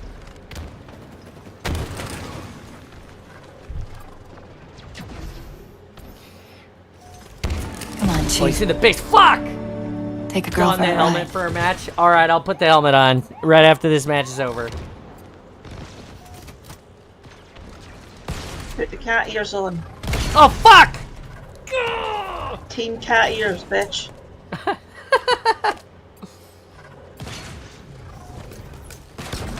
You ready, Lauren? It's been a little heavy today. Yeah, it's fine. I like it heavy. Damn, you dumb bitch. Not you, Lauren. I mean, I'm dumb sometimes. I'll take it. All right, we'll see you later, Pops. Have a good day. Go work on some helicopters for me. Eyes out. Grenades right, or correction, left. No, I was right the first time. Grenades right. One down right side. One down, two down now. Rockets right side. Rockets right side pushing. Oh, nice skewer. Hey, Krampus, how you doing, man? Thanks for being awesome. Thanks for bringing. I'm assuming that you brought this wonderful group of raiders to me, so thank you. Yeah, I suggest the players narrator. I suggest that you. How are these fuckwads not dying? You watching this shit? I am, and the simplest answer is that you just answered your own question. They are fuckwads. I'm just saying, like, I hammered like all four of those guys, and they just shrugged it off. Like, oh shit! Oh shit! It looks like Lauren's gonna join. It's Wait. because they're goddamn fuckwads. That's probably Yep. why. Yeah, definitely. They are lord More team cat ears. All we need now John, is what's Mike. going on? Hey, not much. How you doing, man? Yeah, not too bad. Well, actually, I am doing pretty bad. I'm off of work for the next 3 months, baby. They furlough you? Nope. No? Medical. What? Medical. I just broke my collarbone. Oh no! Yeah, dude. What happened? What? Dude, of Sick all pay? the dumb shit that I've done in my life, Yeah. I was out for a run. I was only 20 seconds into my run. I tripped over some construction netting and fell, and I tried to roll, and so I dipped my shoulder down, and I Yeah. basically landed on my dipped shoulder And broke it. and broke my Oh clavicle. I've no! not felt this hammered since I was a teenager. Like, come on, Yeah. guys. Where the fuck are you staying? God damn it! I'm down 2 on my axe, right side. So you're playing Halo with us for the next several months, it sounds like. Probably. Okay. That's cool. Extra player. I mean, we love to have Right, tell me, buddies. are you I am getting sick, sad about that. So yeah, how's that working? I Hammer don't behind know. plate. So I did it 10 days ago, and I actually just got surgery on it yesterday. God. So- Yeah, we're not young anymore, man. Yeah, I got plates in it. There's a hook. There's like a hook that goes under my rotator cuff. Oof. And in 3 more months, they're gonna take it. Thankfully, they're actually gonna take all the hardware out. Damn. Remind me, you're in Hammer on my Australia, ass. right? What's that? You're in Australia, yeah? I'm in America, but I'm from Australia, but I've lived Right. in the US for like 18 years. Oh, okay. Okay, I Yeah. wasn't sure. 'Cause the accent was kind of a bit mixed. Yeah. So I Maverick just and I went to flew check together Yeah. about 15 years ago now. We used to Yeah. fly together. Yeah. So do you like? So, are you? Do you have like good medical insurance? Do you get like sick pay at all, or is Yeah, that? I got medical, and I'm about to submit for leave, and so for the next helmet. 3 months, Helmet. I'm not too worried about it. I think we have a good deal going on. It's fair. It's fair. As Yeah. long as you got the bills getting paid and stuff. Yeah, I Well, think that's all good. bills should be fine getting paid. It's just more more just personally, and like because I can't do anything for the next 3 months, pretty much. God damn, that sucks. Yeah. There you go, Krampus. I got my helmet on for you. Wonderful.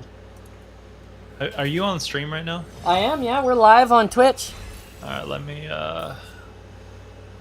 watch that sheet. We got like about an hour left. Yeah, Oh, like, he's got the helmet on. that's right. He just redeemed it. He said, put it on. I got to get my new visor. Is on the way. It's in the mail, I believe. Courtesy of Installation 00. Nice, I got nice, some nice, flux nice. core and a whole bunch of shit so I could solder those boards that we've been having trouble with. We're going to try to get those all soldered up for the suit before HCS, which is in 35 days, I think now. We're counting down. Jesus. Yeah, HCS World's getting the suit ready for competition for this. Where is that at? That's in Seattle. Oh, okay. Yeah, it's going to be right at the convention center. It's probably going to be at the Arch building again, unless they moved it this year to the Summit. But I don't know. It's probably at Arch again. Hey. Gotcha. I'll be competing in the cosplay competition as the Pineapple Chief again this year. Right now, Nice. the plan is to be the Infinite Chief because the new helmet is right here. I'll have it in black probably tomorrow. And then, Nice. yeah. It's what we do. Then once it's in green and black, we'll weather it down a little bit, and then we'll seal it, we'll clear coat it, and then we'll Dude. If I was to post a funny video of myself, have you got a thing that I can do that? out in left field, general chat. I mean, there's a bunch of places you could probably dump it.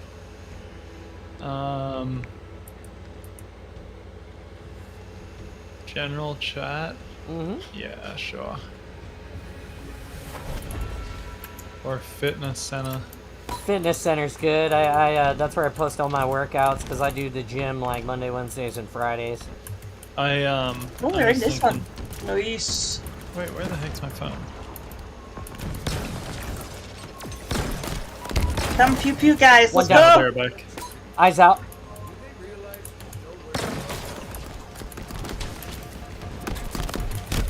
Oh, he got the best of me in the hallway. I'm down right side hallway 1 week. He's shifting to left See side it? now. 2 in the left hallway. Yeah, it's Sniper and Ravager. Get 2 down. It's regular, by the way. Push. Ravager up. For fish. And I'm down.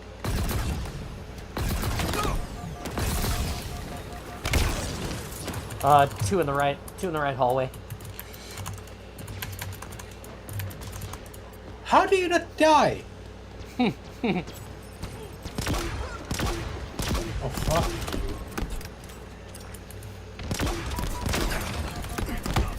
I'm down. One pushing right. He's weak. He's down. Oh, we got Ninja Waffles on our team this time. I like Wall, Ninja top of the Wolf. stairs. Grenades out, down to the bottom. Got one here. Saved you.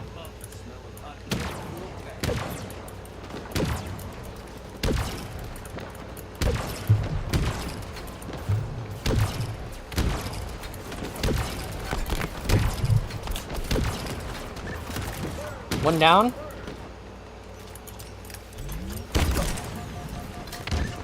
Two down. I'm down. That's a third down. They're all spawning top now.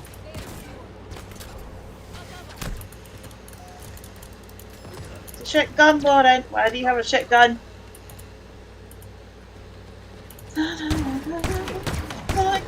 Fuck! I'm dead. Two dead. Oh, damn. There's a hammer on my X. I got I killed. think other days is in chat, He please. didn't even. I he swear didn't a even lot. look at me when he swung his hammer. I got hammer and repulsor. Switching to grapple hook. Smashed. Fuck, I'm dead. I got beam rifled, I think? There's no beam rifle in this game.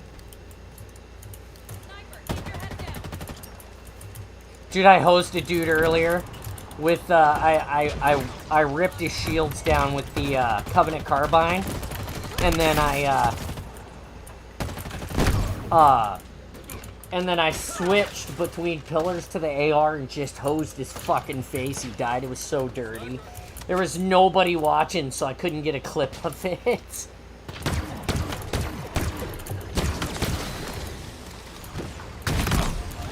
Oh, I'm dead. 2 still pushing. I have these. I great bitches. No, you fucking don't. We got 1 in the hallway, You're 2 not in the coming up hallway, my 1 in the step. smoke now. Not in my steps, bitch. Not in my steps. Dude, I hosed that guy with the Ravager. Sword on my axe. Sword in the base. Sword in the base. Sword in the base. Oh, he done. I got him. Someone got him. There's a hammer here. Ooh, I have rockets. No! Rocket.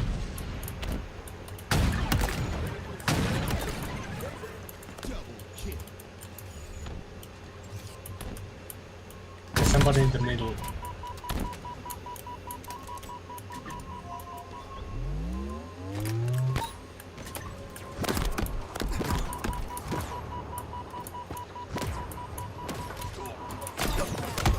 Fuck. I can't shoot this sniper rifle from the hip. Cannot do it. Oh, go fuck yourself. Left side, left side, left side. Hammer, hammer, hammer, hammer, hammer. And probably dead. I'm dead. He's in our base. Took a full clip. There's rockets coming down the Nice. stairwell. Coming up the stairwell now. He's in the smoke. Rockets in the smoke. Kaistan saatana vittu. I hit him with a hammer and he didn't die. I am the dead. I'm dead. 1 week on the flag. 1 week still on the flag. Got him. 1 week in the bottom. 1 week in the bottom. They're pushing the flag still. 1 week in the bottom. I'm the dead. Fuck! God damn it. Nice kill. Push down, push down, push down, push down. Yeah! I got rocks. I'm on the way. We're gonna go down 1 and keep pushing.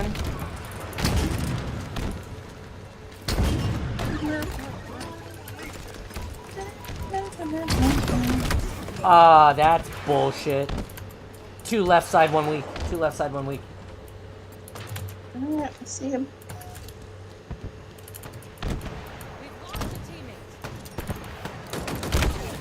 Guy left side, weak with rocks. 2 right side in the hallway. Dude's got 21 kills. It's fucking shredding us.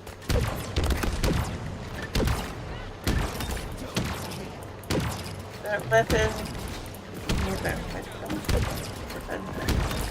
Triple kill, triple kill. Push, push, push. I'm down, rockets top of the stairs.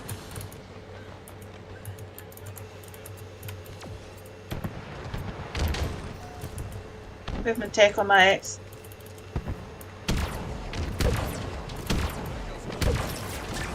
Saved you.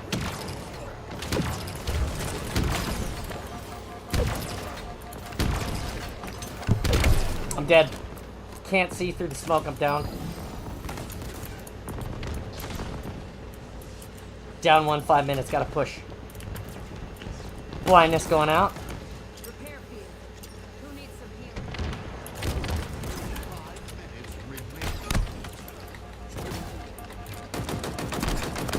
How did... It's because I picked up that stupid-ass cinder shot. One coming up the stairs. Got him. 2 down. Let's go, kids.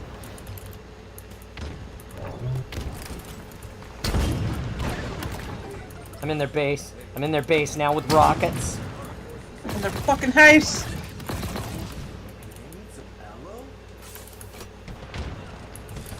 I was in their house. All left side, all left side. Nice, nice, nice, nice. Get out. Yes. It's gonna Damn be 2. waffles. Nice. 2-1, 407.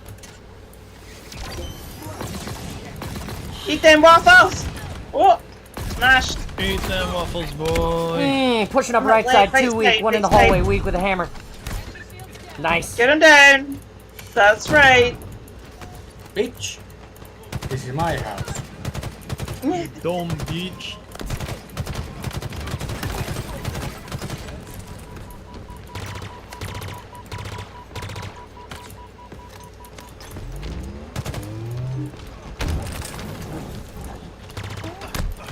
There's the hammer left side, pushing through the smoke. He's in the mid now, He's got sniper as well. 2 minutes.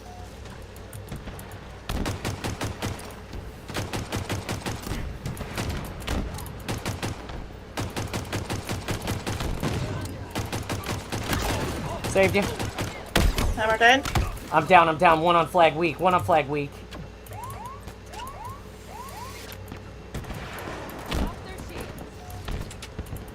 down.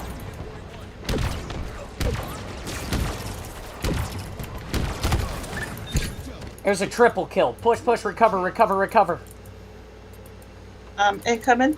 Yeah. Fuck. It was somebody coming to you, Krampus. They've got the flag. Damn. 2 They dead. capped it. There's 2 dead. Yeah, I know. I got the flag. I'm down. Grab that flag. Grab that flag and run. Just beating on them while you guys are evading. What the fuck? Wait, no. I tried. Why is it that the Kremlin doesn't grab the fucking flag anymore? I'm down. They're pushing. Don't worry about it. Just slay. Less complaining, more shooting. Bang. Get down, bitch. It's fucking dangerous. Let's go.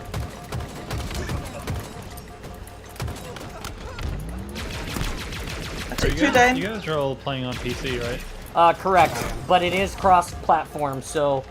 Oh, nice. Damn, I'm down. Well, I was thinking I might get a controller for myself. Spartan John still plays on an Xbox controller. Always. But you're on PC though, right? Correct, yeah. Yeah. I'm the same. I've got a gaming laptop, but I play with like a knockoff Xbox controller. Nice, okay. I might consider just getting an Xbox controller myself. It's way easier, especially if you want to do games like Halo. Yeah. I've never been able to orientate my fingers in a way to play keyboard. Damn, they're pushing up the stairs. Get him. Oh, their lead slayer is not the lead slayer anymore. We have picked up the intensity.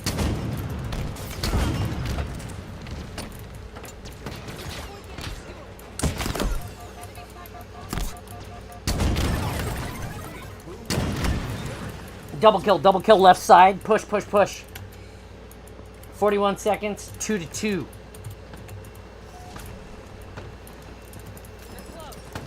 Got grenades going out.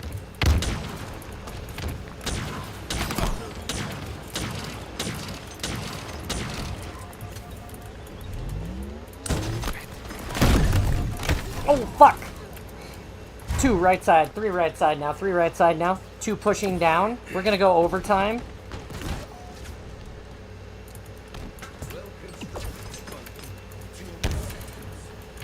One in alcove. 2 in alcove. 1 with hammer. Hammer's dead. Hammer down. Oh, fuck! That's sniped. We lost another one to that sniper. Come on, John, sweat harder. Come on, kid.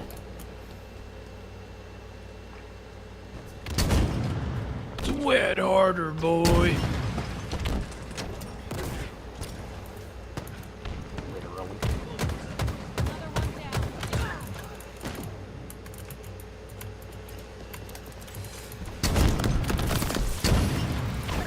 Let's push.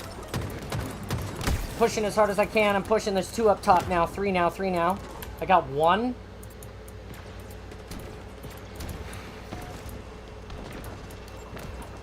What were you doing there as hard as you can? Sweating as hard as I can. What were you saying? What? Oh, nothing.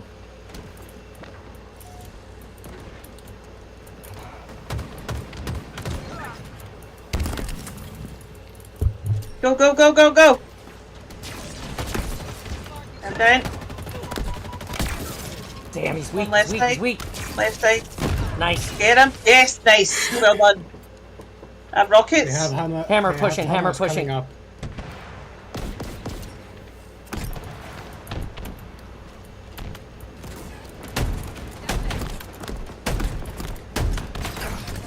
John, roughly Nice, dude. about what time do you get off?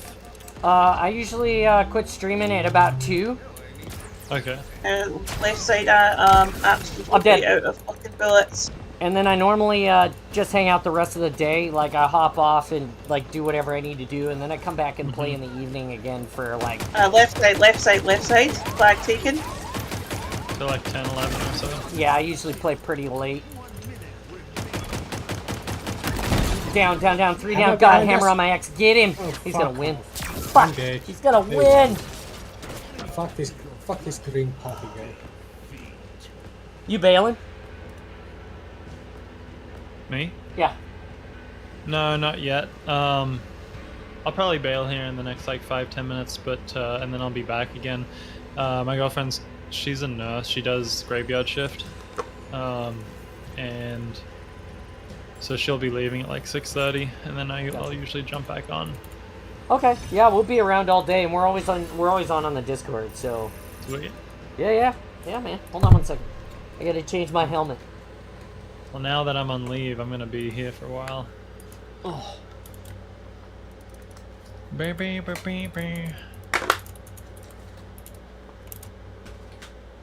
The appropriate visor will be installed soon, I hope.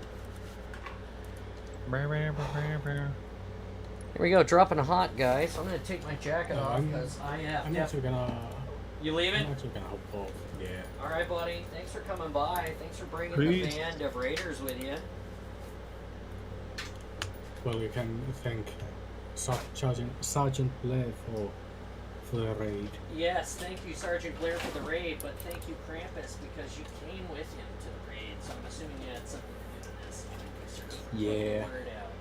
We appreciate it. Yeah, he was gonna raid out, so I threw your name in there. That's awesome. I appreciate you so much. Thank you, Krampus. Yeah, it's- Nice to meet you. You'll see me around. All right, we'll see you in a bit, Krampus. Deal, And- Gordon. And yeah, here we go. Dropping hot, Lauren. Woo! Are you gonna I like to drop the stream hot. tomorrow, John? My plan is to stream tomorrow. Yes, on a at the regular time, so 10 to 2, and we'll see. I don't know what we're doing. I'm gonna get that helmet in black, so it might be a hodgepodge of Halo and crafting. We'll see. Just see how I feel. See what the audience wants to do. You know, the interaction is good. So, Corpo inside the tower set.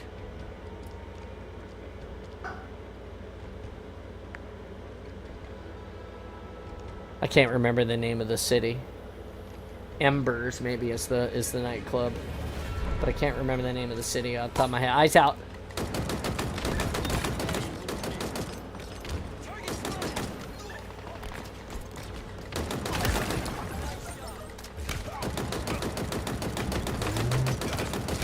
God, no way. Okay, good. 3 down, 3 down, 3 down.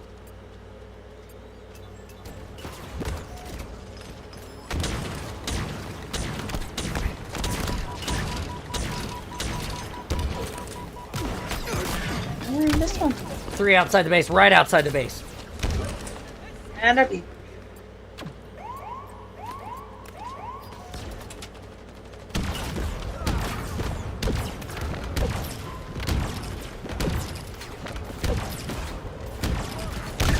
I got double killed. They're all down. Get him, get him, get him, get him, get him, get him. They're gonna get the flag. I'm dead mad. The fuck all I can do. Nice flag return. What have I got? Shield. I bet you. Take that. Thanks for that. And Oh, excuse me, sir. Your fucking pockets. Take that, I'm in the covered it. base. Oh, I'm about to join you. Let's go. Air the speaker. Oh, I'm dead. Yeah. I was thinking the first. Just hammering the shit out of him. I love it.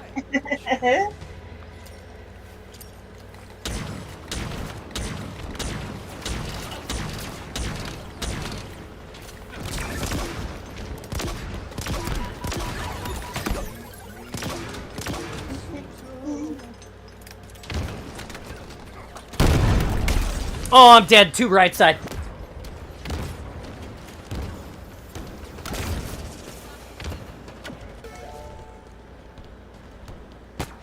Next up, confiscation station.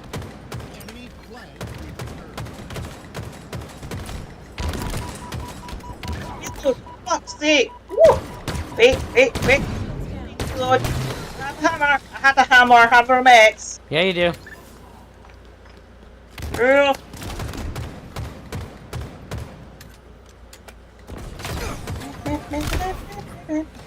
I'm dead. 1 alcove hammer. Or, sorry, sword alcove. Sword alcove.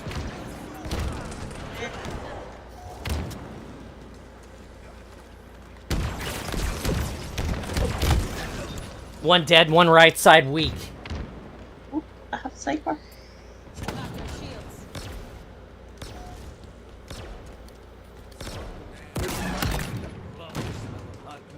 Sniper, praise the Lord! Hammer down on the other side. Well, I'm deep. Hey, sniper on my X. There's a hammer there too. Oh, fuck. I got host. Ooh, you guys heard that on the stream. Ooh.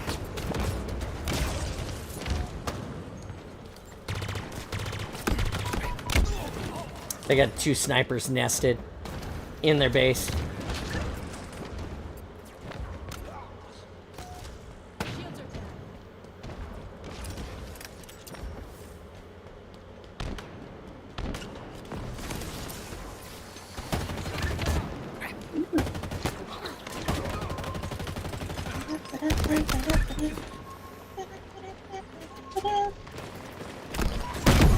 Wow, no, I only got 1. I didn't even get credit for the 1? What? Alright.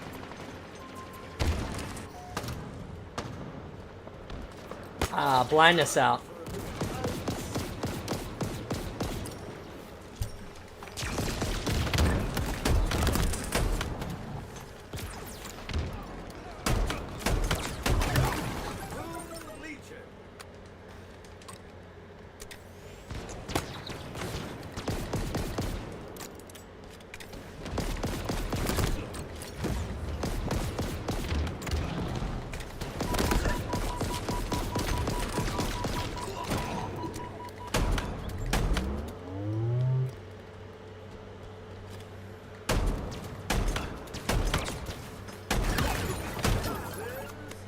Right, boo.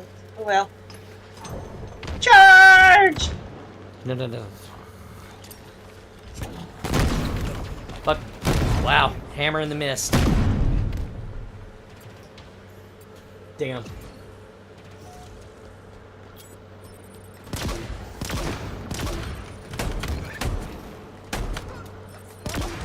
Pulled them all out. Pulled them all out. I made them chase me.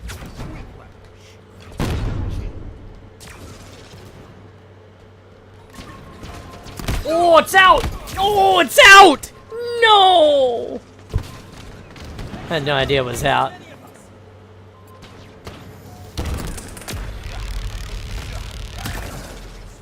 Target fixation is a bad idea, dude. Grab it. I got snipers. Grab that flag. Grab it.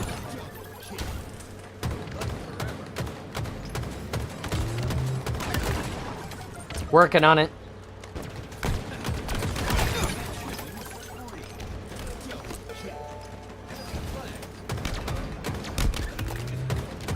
Ooh, a hammer. Nothing I can do about that. Next up.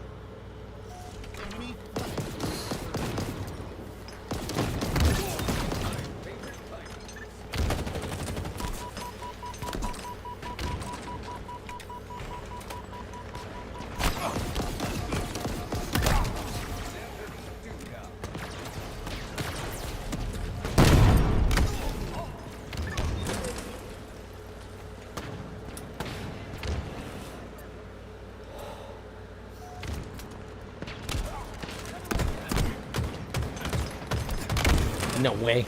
No way. Alright, alright.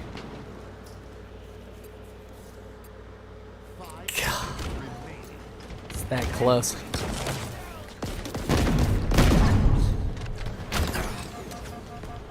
Stay in the base.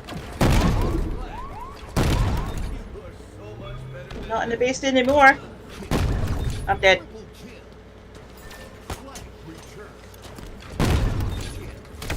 Oh, there's an over. I'm dead. They're all in their base hiding. I have rockets. They're down batches out. Hey, what's up, Ian? Oh, not much. Eyes out. They're blind, but we got eyes.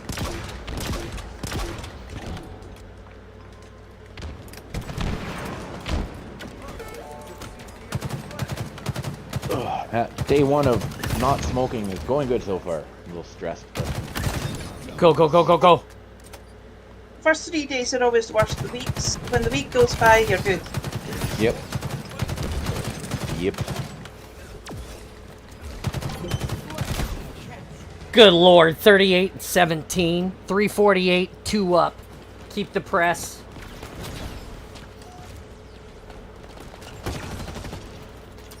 Corner roll, let's go! Corner roll, a plasma rifle.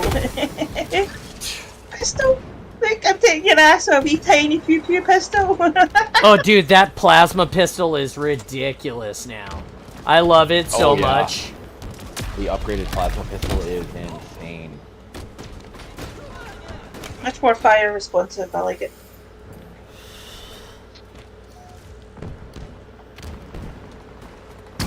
You do a charged shot, it fires 8 rounds. Like 8 shots. That's like, it. Oh, you don't need to tell me that now. I better try that. See if I come across one. Yeah. Upgraded, as long as it's the upgraded one. The regular one just has a slightly faster fire rate. I'm dead. The upgraded one, they buffed a lot. Yes! Yeah. 45 and 20. That's how we play Halo. Woo! Yeah. Oh, I am in your fire team. Welcome. Is why the oceans are so salty. Yes. We must have at least one mode selected. No, we do. Okay, dropping hot. Here we go. 20 more minutes left in the awesome. Starring all of you. 10 people watching right now on scattered between YouTube and Twitch. Thanks for hanging out, everyone. 453 followers. We're only 47 from our 500 goal. That's awesome. We're still building. Thank you. Thank you, every single one of you. Back up to 14 subs. Headed the right direction. Thanks, everybody, for the support. I appreciate you. Everybody. Seriously.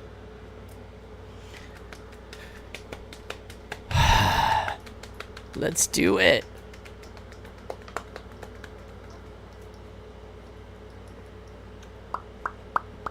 Come on, come on, come on, come on, come on.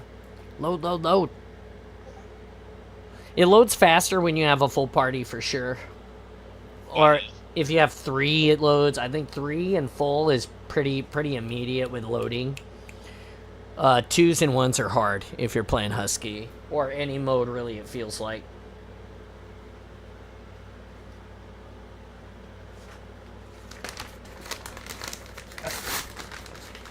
open my package while we're waiting. And inside the package we have... John. Huh? John. What? Keep it PG, man. Keep it PG. That package. I was talking about my Amazon package that has some flux in it for my soldering. Some different flux, so I maybe could not solder as terribly. I wasn't talking about the package. Lauren, you keep PG, Lauren. What the hell? Yeah, I wasn't. Keep your mind out of the gutter. Yeah, I wasn't talking about Smartwatch, the PG. package. There is a disclaimer when you log on to the stream that there are adult things that happen, so it's possible that you know. I'm at least Scottish PG, right? So not PG. The only person on the planet that can drop the C-bomb in my stream, and it's normal. It is. Yeah. It really is. Yeah. Y'all get offended, and I'm just like cunt. Yeah, you see, that sounds like such a dirty word to me. But isn't every dirty word a dirty word? Like, fuck's still a dirty word. Like, I would get in trouble for saying bloody hell sometimes, or a buggery, or something like that, you know? Just weird, simple, sweary words, right? Grenades in, I'm right side. In the base, in the base, in the base, in the base, in the base. In our base? No, I'm in their base. I'm also jumping frames a little bit, but I don't know why. What the hell? Oh yeah, somebody's leaving. I am glitching out. Yep. I have the flag, I think. Yep. I don't know what's happening. Wow. Somebody's in but it. I'm trying to get back. Holy fuck, I keep coming back to mid-map. Holy fuck, how many... I kept just coming back to mid-map with the flag. I'd get like almost to our base. Did you cap it? No. Okay. Where is it? Oh, it's there. It was there. Like I said, I kept getting like halfway through, and then all of a sudden it just like poof back. Yeah, it kept booping me as well. Like it was like total glitching out, frame rate drop, like totally behind lag, like full on lag. Come on, I bashed you! Die already!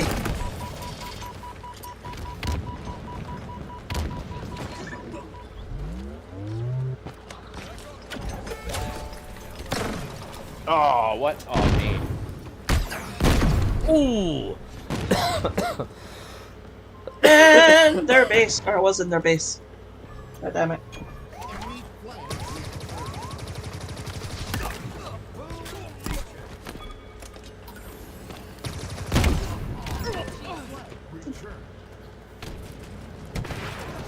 Wow, that was crazy.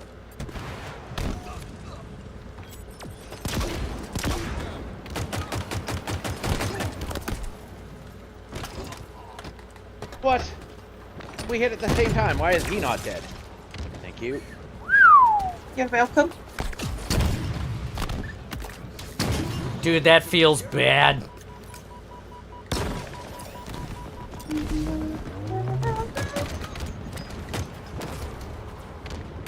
Whoa! For a visit to your house. Thank you for your flag. Double. Good a heel, bitches.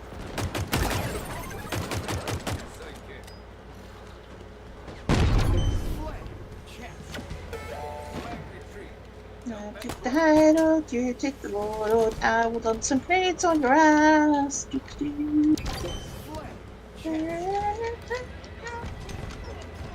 Heat. Aw.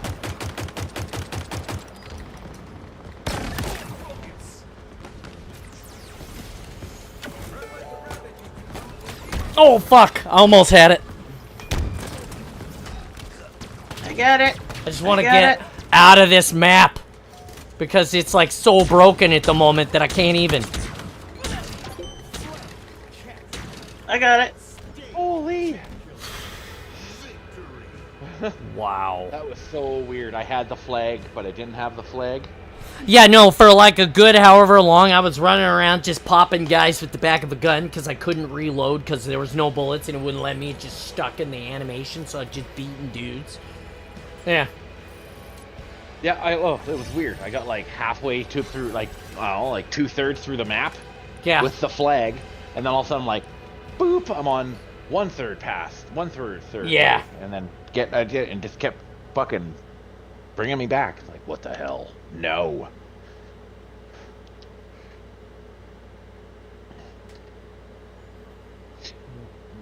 That was weird. That map is so glitchy. That and Disciple. See, those two seem to be the worst. Yeah. Yeah, Disciple is pretty bad. No, I've experienced that. That's the first time I've experienced it on that map. Oh, it's not. Oakham showed us why. Remember? Oh yeah, no, you're right. You're right. And you have No, to lag that's it right out. That's not the first time that I've experienced the glitching and the lagging, the glitching, but that seemed like a network issue. That's never. Oh yeah. That doesn't happen. That hasn't happened. Yeah, I've never seen that bounce Yeah. like that. It's almost like I got teleportation powers. Yep. In like, reverse though. but For me, very it was in reverse. Yeah, very broken ones. Like between forward, I'm going back, and going forward, I'm going back. Yeah. Yeah, rubber banding. Like, yeah, I've got the flag. I've got 2/3 through the map. Boop. I'm only 1/3 through the map. What? Hey, I'm back over to 2/3 through the map. Boop. 1/3 through the map. Damn it. Yeah. Like, why is Dick doing this? And for the first little bit, it just did. I was like stuck in their base. Kept me just booping me back into the base, and all of a sudden it's like, I don't have the flag. I do have the flag. I don't have the flag. I do have it. Like, Oh what my god. is going on? I picked up the flag. Yeah. Yeah, that's silly. Alright, here we go. Oh, it does happen on this map occasionally now, too. Oh, lovely. 112 beats that last match. Meow. Cool cat. 112 beats, isn't that crazy? Desire. Here we go. I've put your. There's literally food in your bowl downstairs. Are you making me your bed? Yep, you're making me your bed. Okay.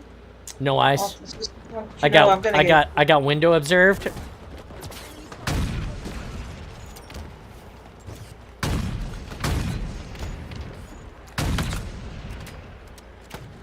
Go rid the cat. Go rid the cat. I'm deep. Pushing at crates, pushing at crates. Oh, I got a double and I'm dead. Oh, How two he right punched side. me to Two death right side, I'm dead. When I was full shields.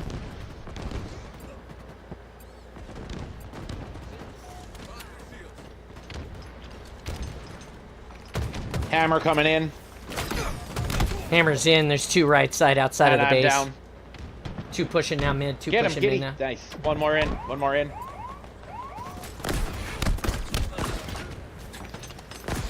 Rockets on my Fuck is dead. He's dead. One dead. One dead. One outside. Two dead. Two dead. Pushing.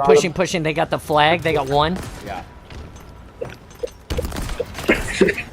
I'm down.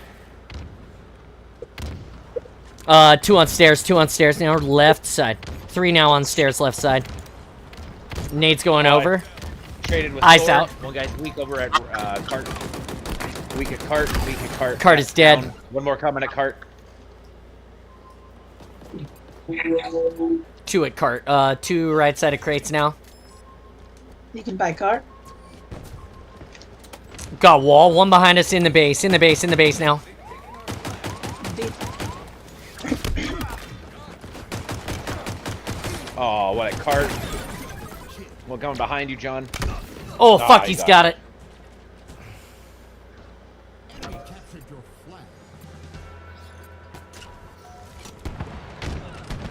I'm down. Oh, rocket the cart. Yeah, rocket's got me too. He's got all of his rockets, I believe, are gone. I'm down. Yeah. Nope, guess not.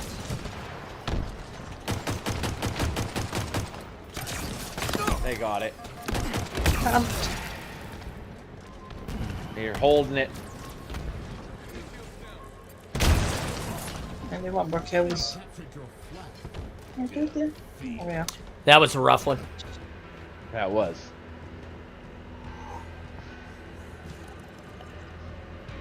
John, how much longer you got on stream?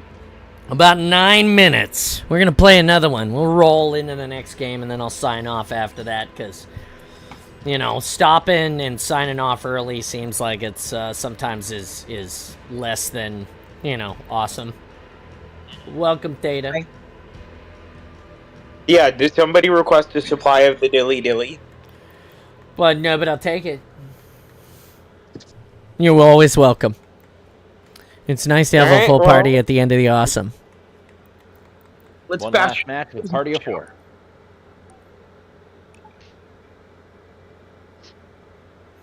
That's right. Man, I got all these cool emotes that I purchased that I wanted to give everybody, or that I put in the awesome for people, and I don't think anybody has used them yet at all.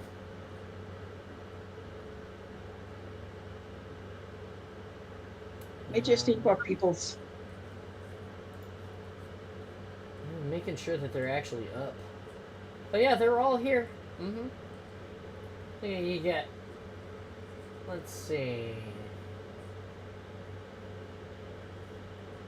What about enraged helmet, Spartan John? Yeah, there you go. I got a bunch of little ones now that, like me and my helmet with angry glasses. Husky race. There's like one where it's my face and I've got tears running down my big People round haven't cheeks. used this yet. People hasn't used these yet, and this is why how John feels. Yes, yeah, exactly, that one. Ah, I paid good money for these.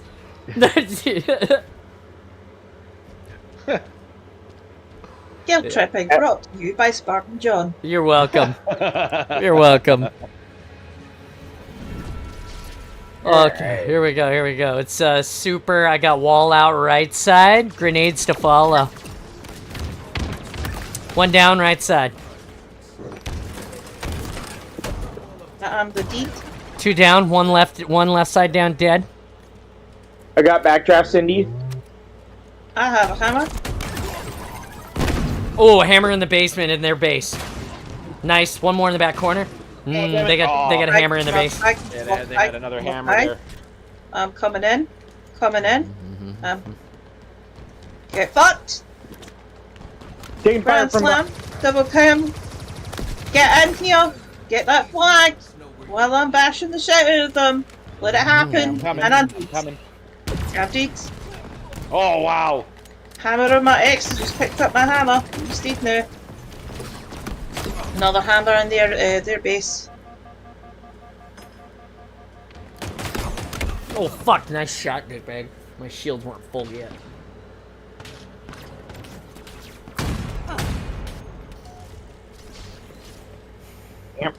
Oh damn it! Hammer On stunned. the bed. Hammer coming in mid. He's going right side. You done? I believe I traded or got killed. Not sure.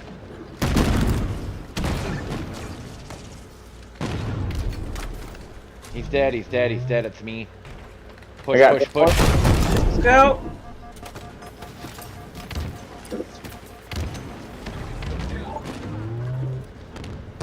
Rocket, watch out. Through the middle. You get that side, I'll get this side.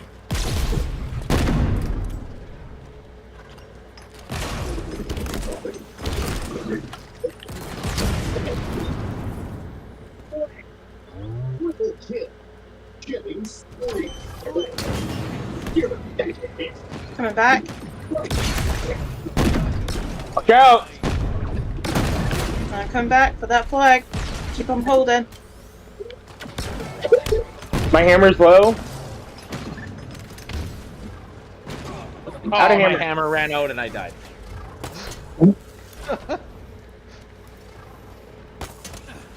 Stabby, stabby. Ah, shit. I'm still in their Fine. base. I'm dead. I'm down. I'm down. Fuck off. Damn it, they returned the flag. Good try, guys. Good try. Hammer in the base, hammer in the base, hammer in the base. I'm dead. I'm dead. He's weak. That was stupid. Yeah. That was very stupid. Yeah. He's dead. Come on, troops. Let's go. Took 2 down. I have ammo.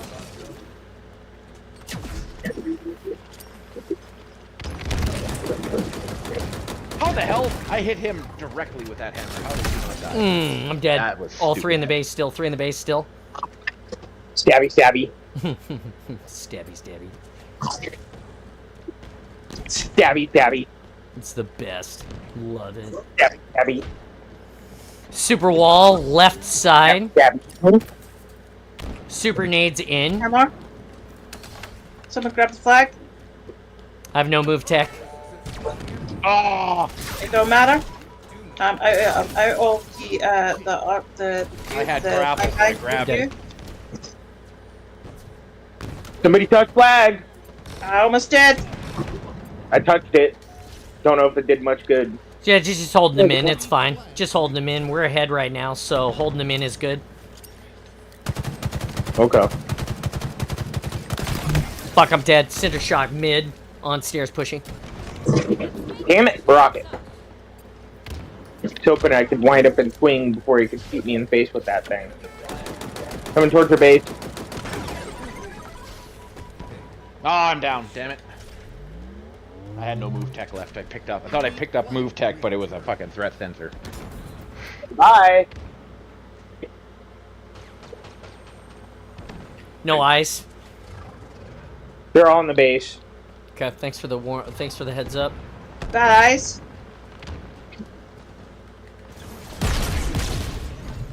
Oh.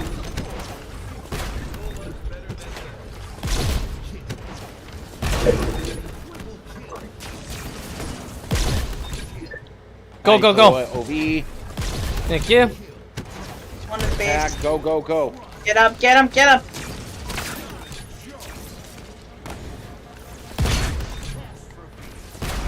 Good I have God! movement Oh, kill apocalypse! I have Whoo! movement tech. I'm coming in for that flag. Just hold on. Oh, what? I got a grand slam and I'm down. Oh, I'm down! I'm down! Movement tech on my X! Damn it, man.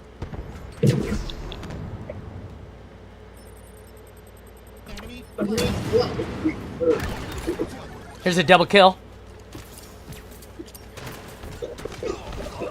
Traded with the sword.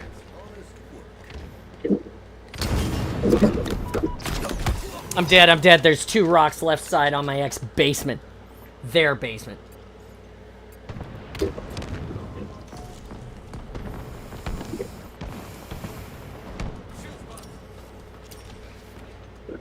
Get one. Oh.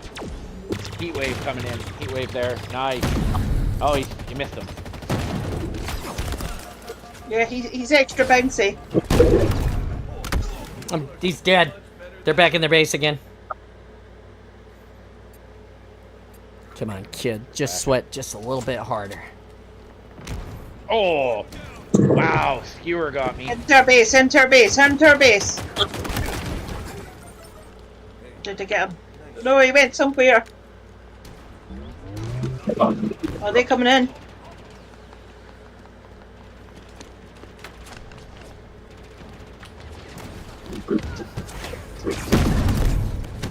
Good.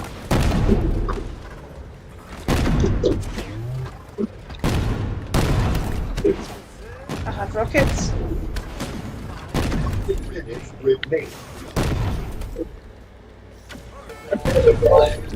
Get a flag. Cover me, cover me, oh, what the? Oh, he had a rocket. Shit. God damn it, I'm dead. Go, Theta, go. Go, go, go, go. I'm covering a body block. Go, go, go. Double killed. Nice, nice. Great job. Thanks. Thank you.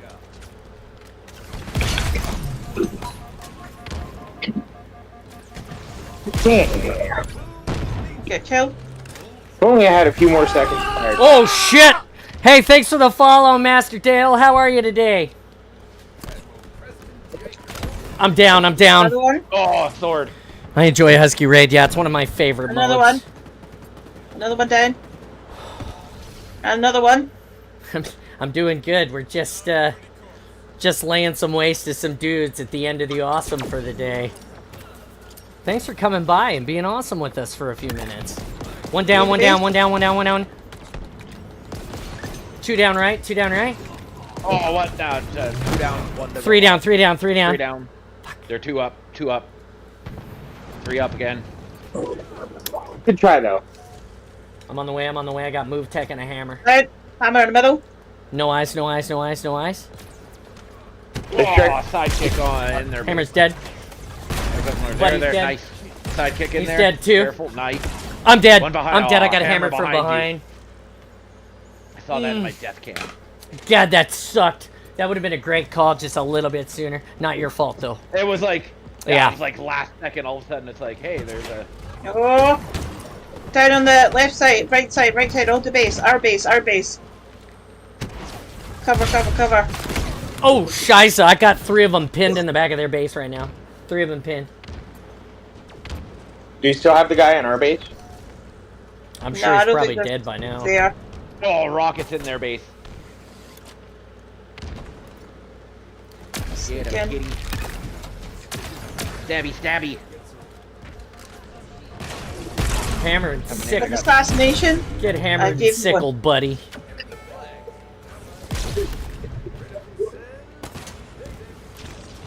Oh, 2 hammers following us. Boy. 2 hammers at their flag. 2 hammers hit. And wrong. I Right forgot. on their side of wall. I see it. Damn Where are bastards. they going? Oh, fuck, I'm dead. They were all in the base. I just playing fuck around and find out until I got killed, ran out of bullets and shit.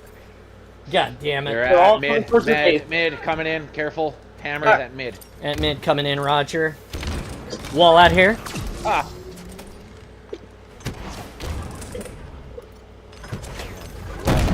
Right. I'm dead. I'm down mid. Oh, Hammer in our base. base. Get out of here.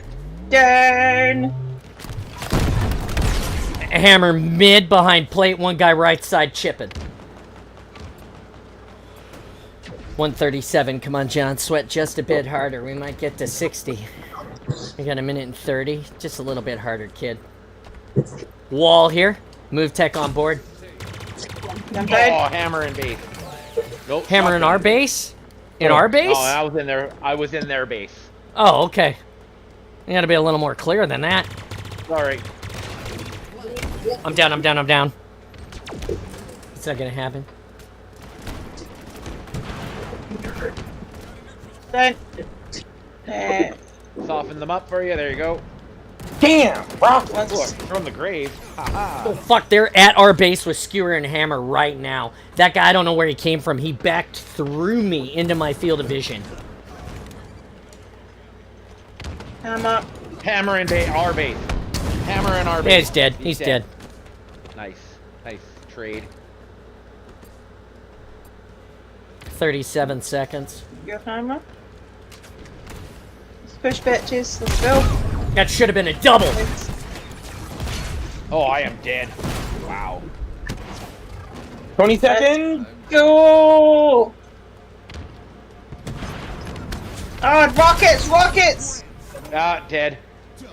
He tried to take our flag. and I'm in their base. I'm dead. 10 seconds. 10, 9, 8, 7, 6, 5, 4, 3, 2, 1. Yes! Victory. I got to 50 just as the game ended. 35. Like, kapow! 50! Cam's doing the countdown, and I'm like, come on, one more kill, As one he's more doing the kill, one more. countdown. Boom! With the rock, with the tube right in his right in his ribs, and he's like, "Bleh," and I'm like, yeah, 50. And then the game ends. I'm like, oh god, thank you. Guys, I don't. I played like a bag of trash. I'm just happy to have played with you guys. dude, you're always welcome to play with us. We're gonna play some more tonight. No, to be fair to Cam, I did get an overkill and a squad wipe. All right, so you want to hear? You want to hear? I got to kill Not Poc. particularly. I got to kill Pox, 2 kill Pocalypse, 2 Killtaculars, 2 overkills, 3 triples. Killing Frenzy, Easy. Grand Slam, 7 double kills, 2 killing sprees, 2 Boltrues, a Whiplash, a Last Shot, a Harpoon, a Warrior, which means I kill 5 guys with a sword or a hammer, and a Wingman, plus a Killjoy. I definitely got my Wingman. Every match, it seems like I play Husky, I get a Wingman, so at least there's that. I'm a good teammate. I only got 5 assists on that one, but I went 35, 24, and 5. So. Nice match. Nice match. Guys, that was the squad of fun. We got Spartan Wrath. We got our Dilly Spartan. That's Cam. We got Lauren with us today. Today was awesome. Hey, we did a lot of cool shit today. We read Ghost of Onyx. We're on page like 150. We're just almost halfway through that book on the 3rd episode. So the book is going pretty quick. Come and watch it. I'll get the playlist link for you for next time, but you can see that we read Reach together. We read The Fall of Reach. We read Halo. We read The Flood. We're on Ghosts now. That's 4 books. That's plenty of listening content you can go check out. Check out the cosplay stuff. More of it coming. We're going to be at HCS Worlds in October. Don't forget, we're hosting a 4v4 tournament September 14th and 15th. It's the middle of September. It's a weekend. It's a Saturday, Sunday. It's $40 per team of 4 players to the charity. That's Extra Life. Check it out. That supports my buddy Mike. We're doing that. And we will be back tomorrow at 10 Pacific to play some more Halo, do a little more crafting, give some updates. Hopefully our buddy Installation00 from YouTube will stop by and make an announcement about how things are going as far as the projects that we're working on together and all of that stuff.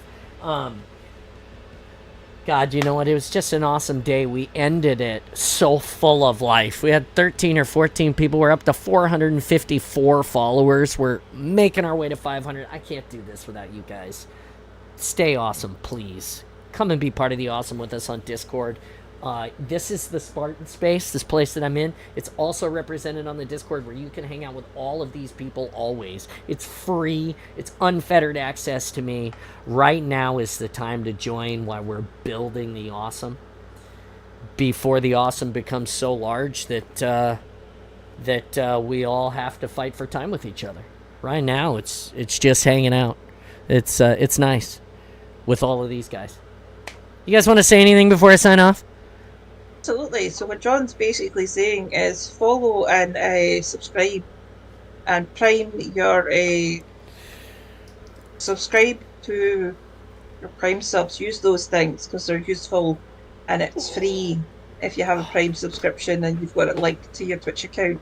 Really, really handy and it keeps it awesome going. It also helps John invest in more awesome shit. So yeah, and yeah, you can catch him here occasionally and in the server, so please do come say hi, join us. When we're not streaming, we're just talking a bunch of crap like we usually do and having some fun. Occasionally play Valheim and dip into some other games. John likes to play Grand Theft Auto at the moment, but yeah, come join us, come do the thing, come be part of the awesomeness, and yeah, we'll see you soon. You got anything, Ian, you want to say goodbye? No, just thanks for watching, everybody. And sweet, man. I was able to, yeah, at the end. Yeah. Managed to help with some slaying. It helps with my quitting smoking. I get to annihilate some people and take my stress out, craving out on other people. Yeah. Yeah. All right, guys. Well, check it out. Once again, I'm Spartan John. Thank you so much for being awesome with us today. And it's time for us, unfortunately, to end. We'll see you tomorrow at about 10 Pacific. I'm awesome. You're awesome. All of these people were awesome today. Be awesome. Stay awesome always. And we'll see you next time here in the Spartan space where only the most awesome things ever happen. Here's the heart. All right? We'll see you guys next time. Bye-bye.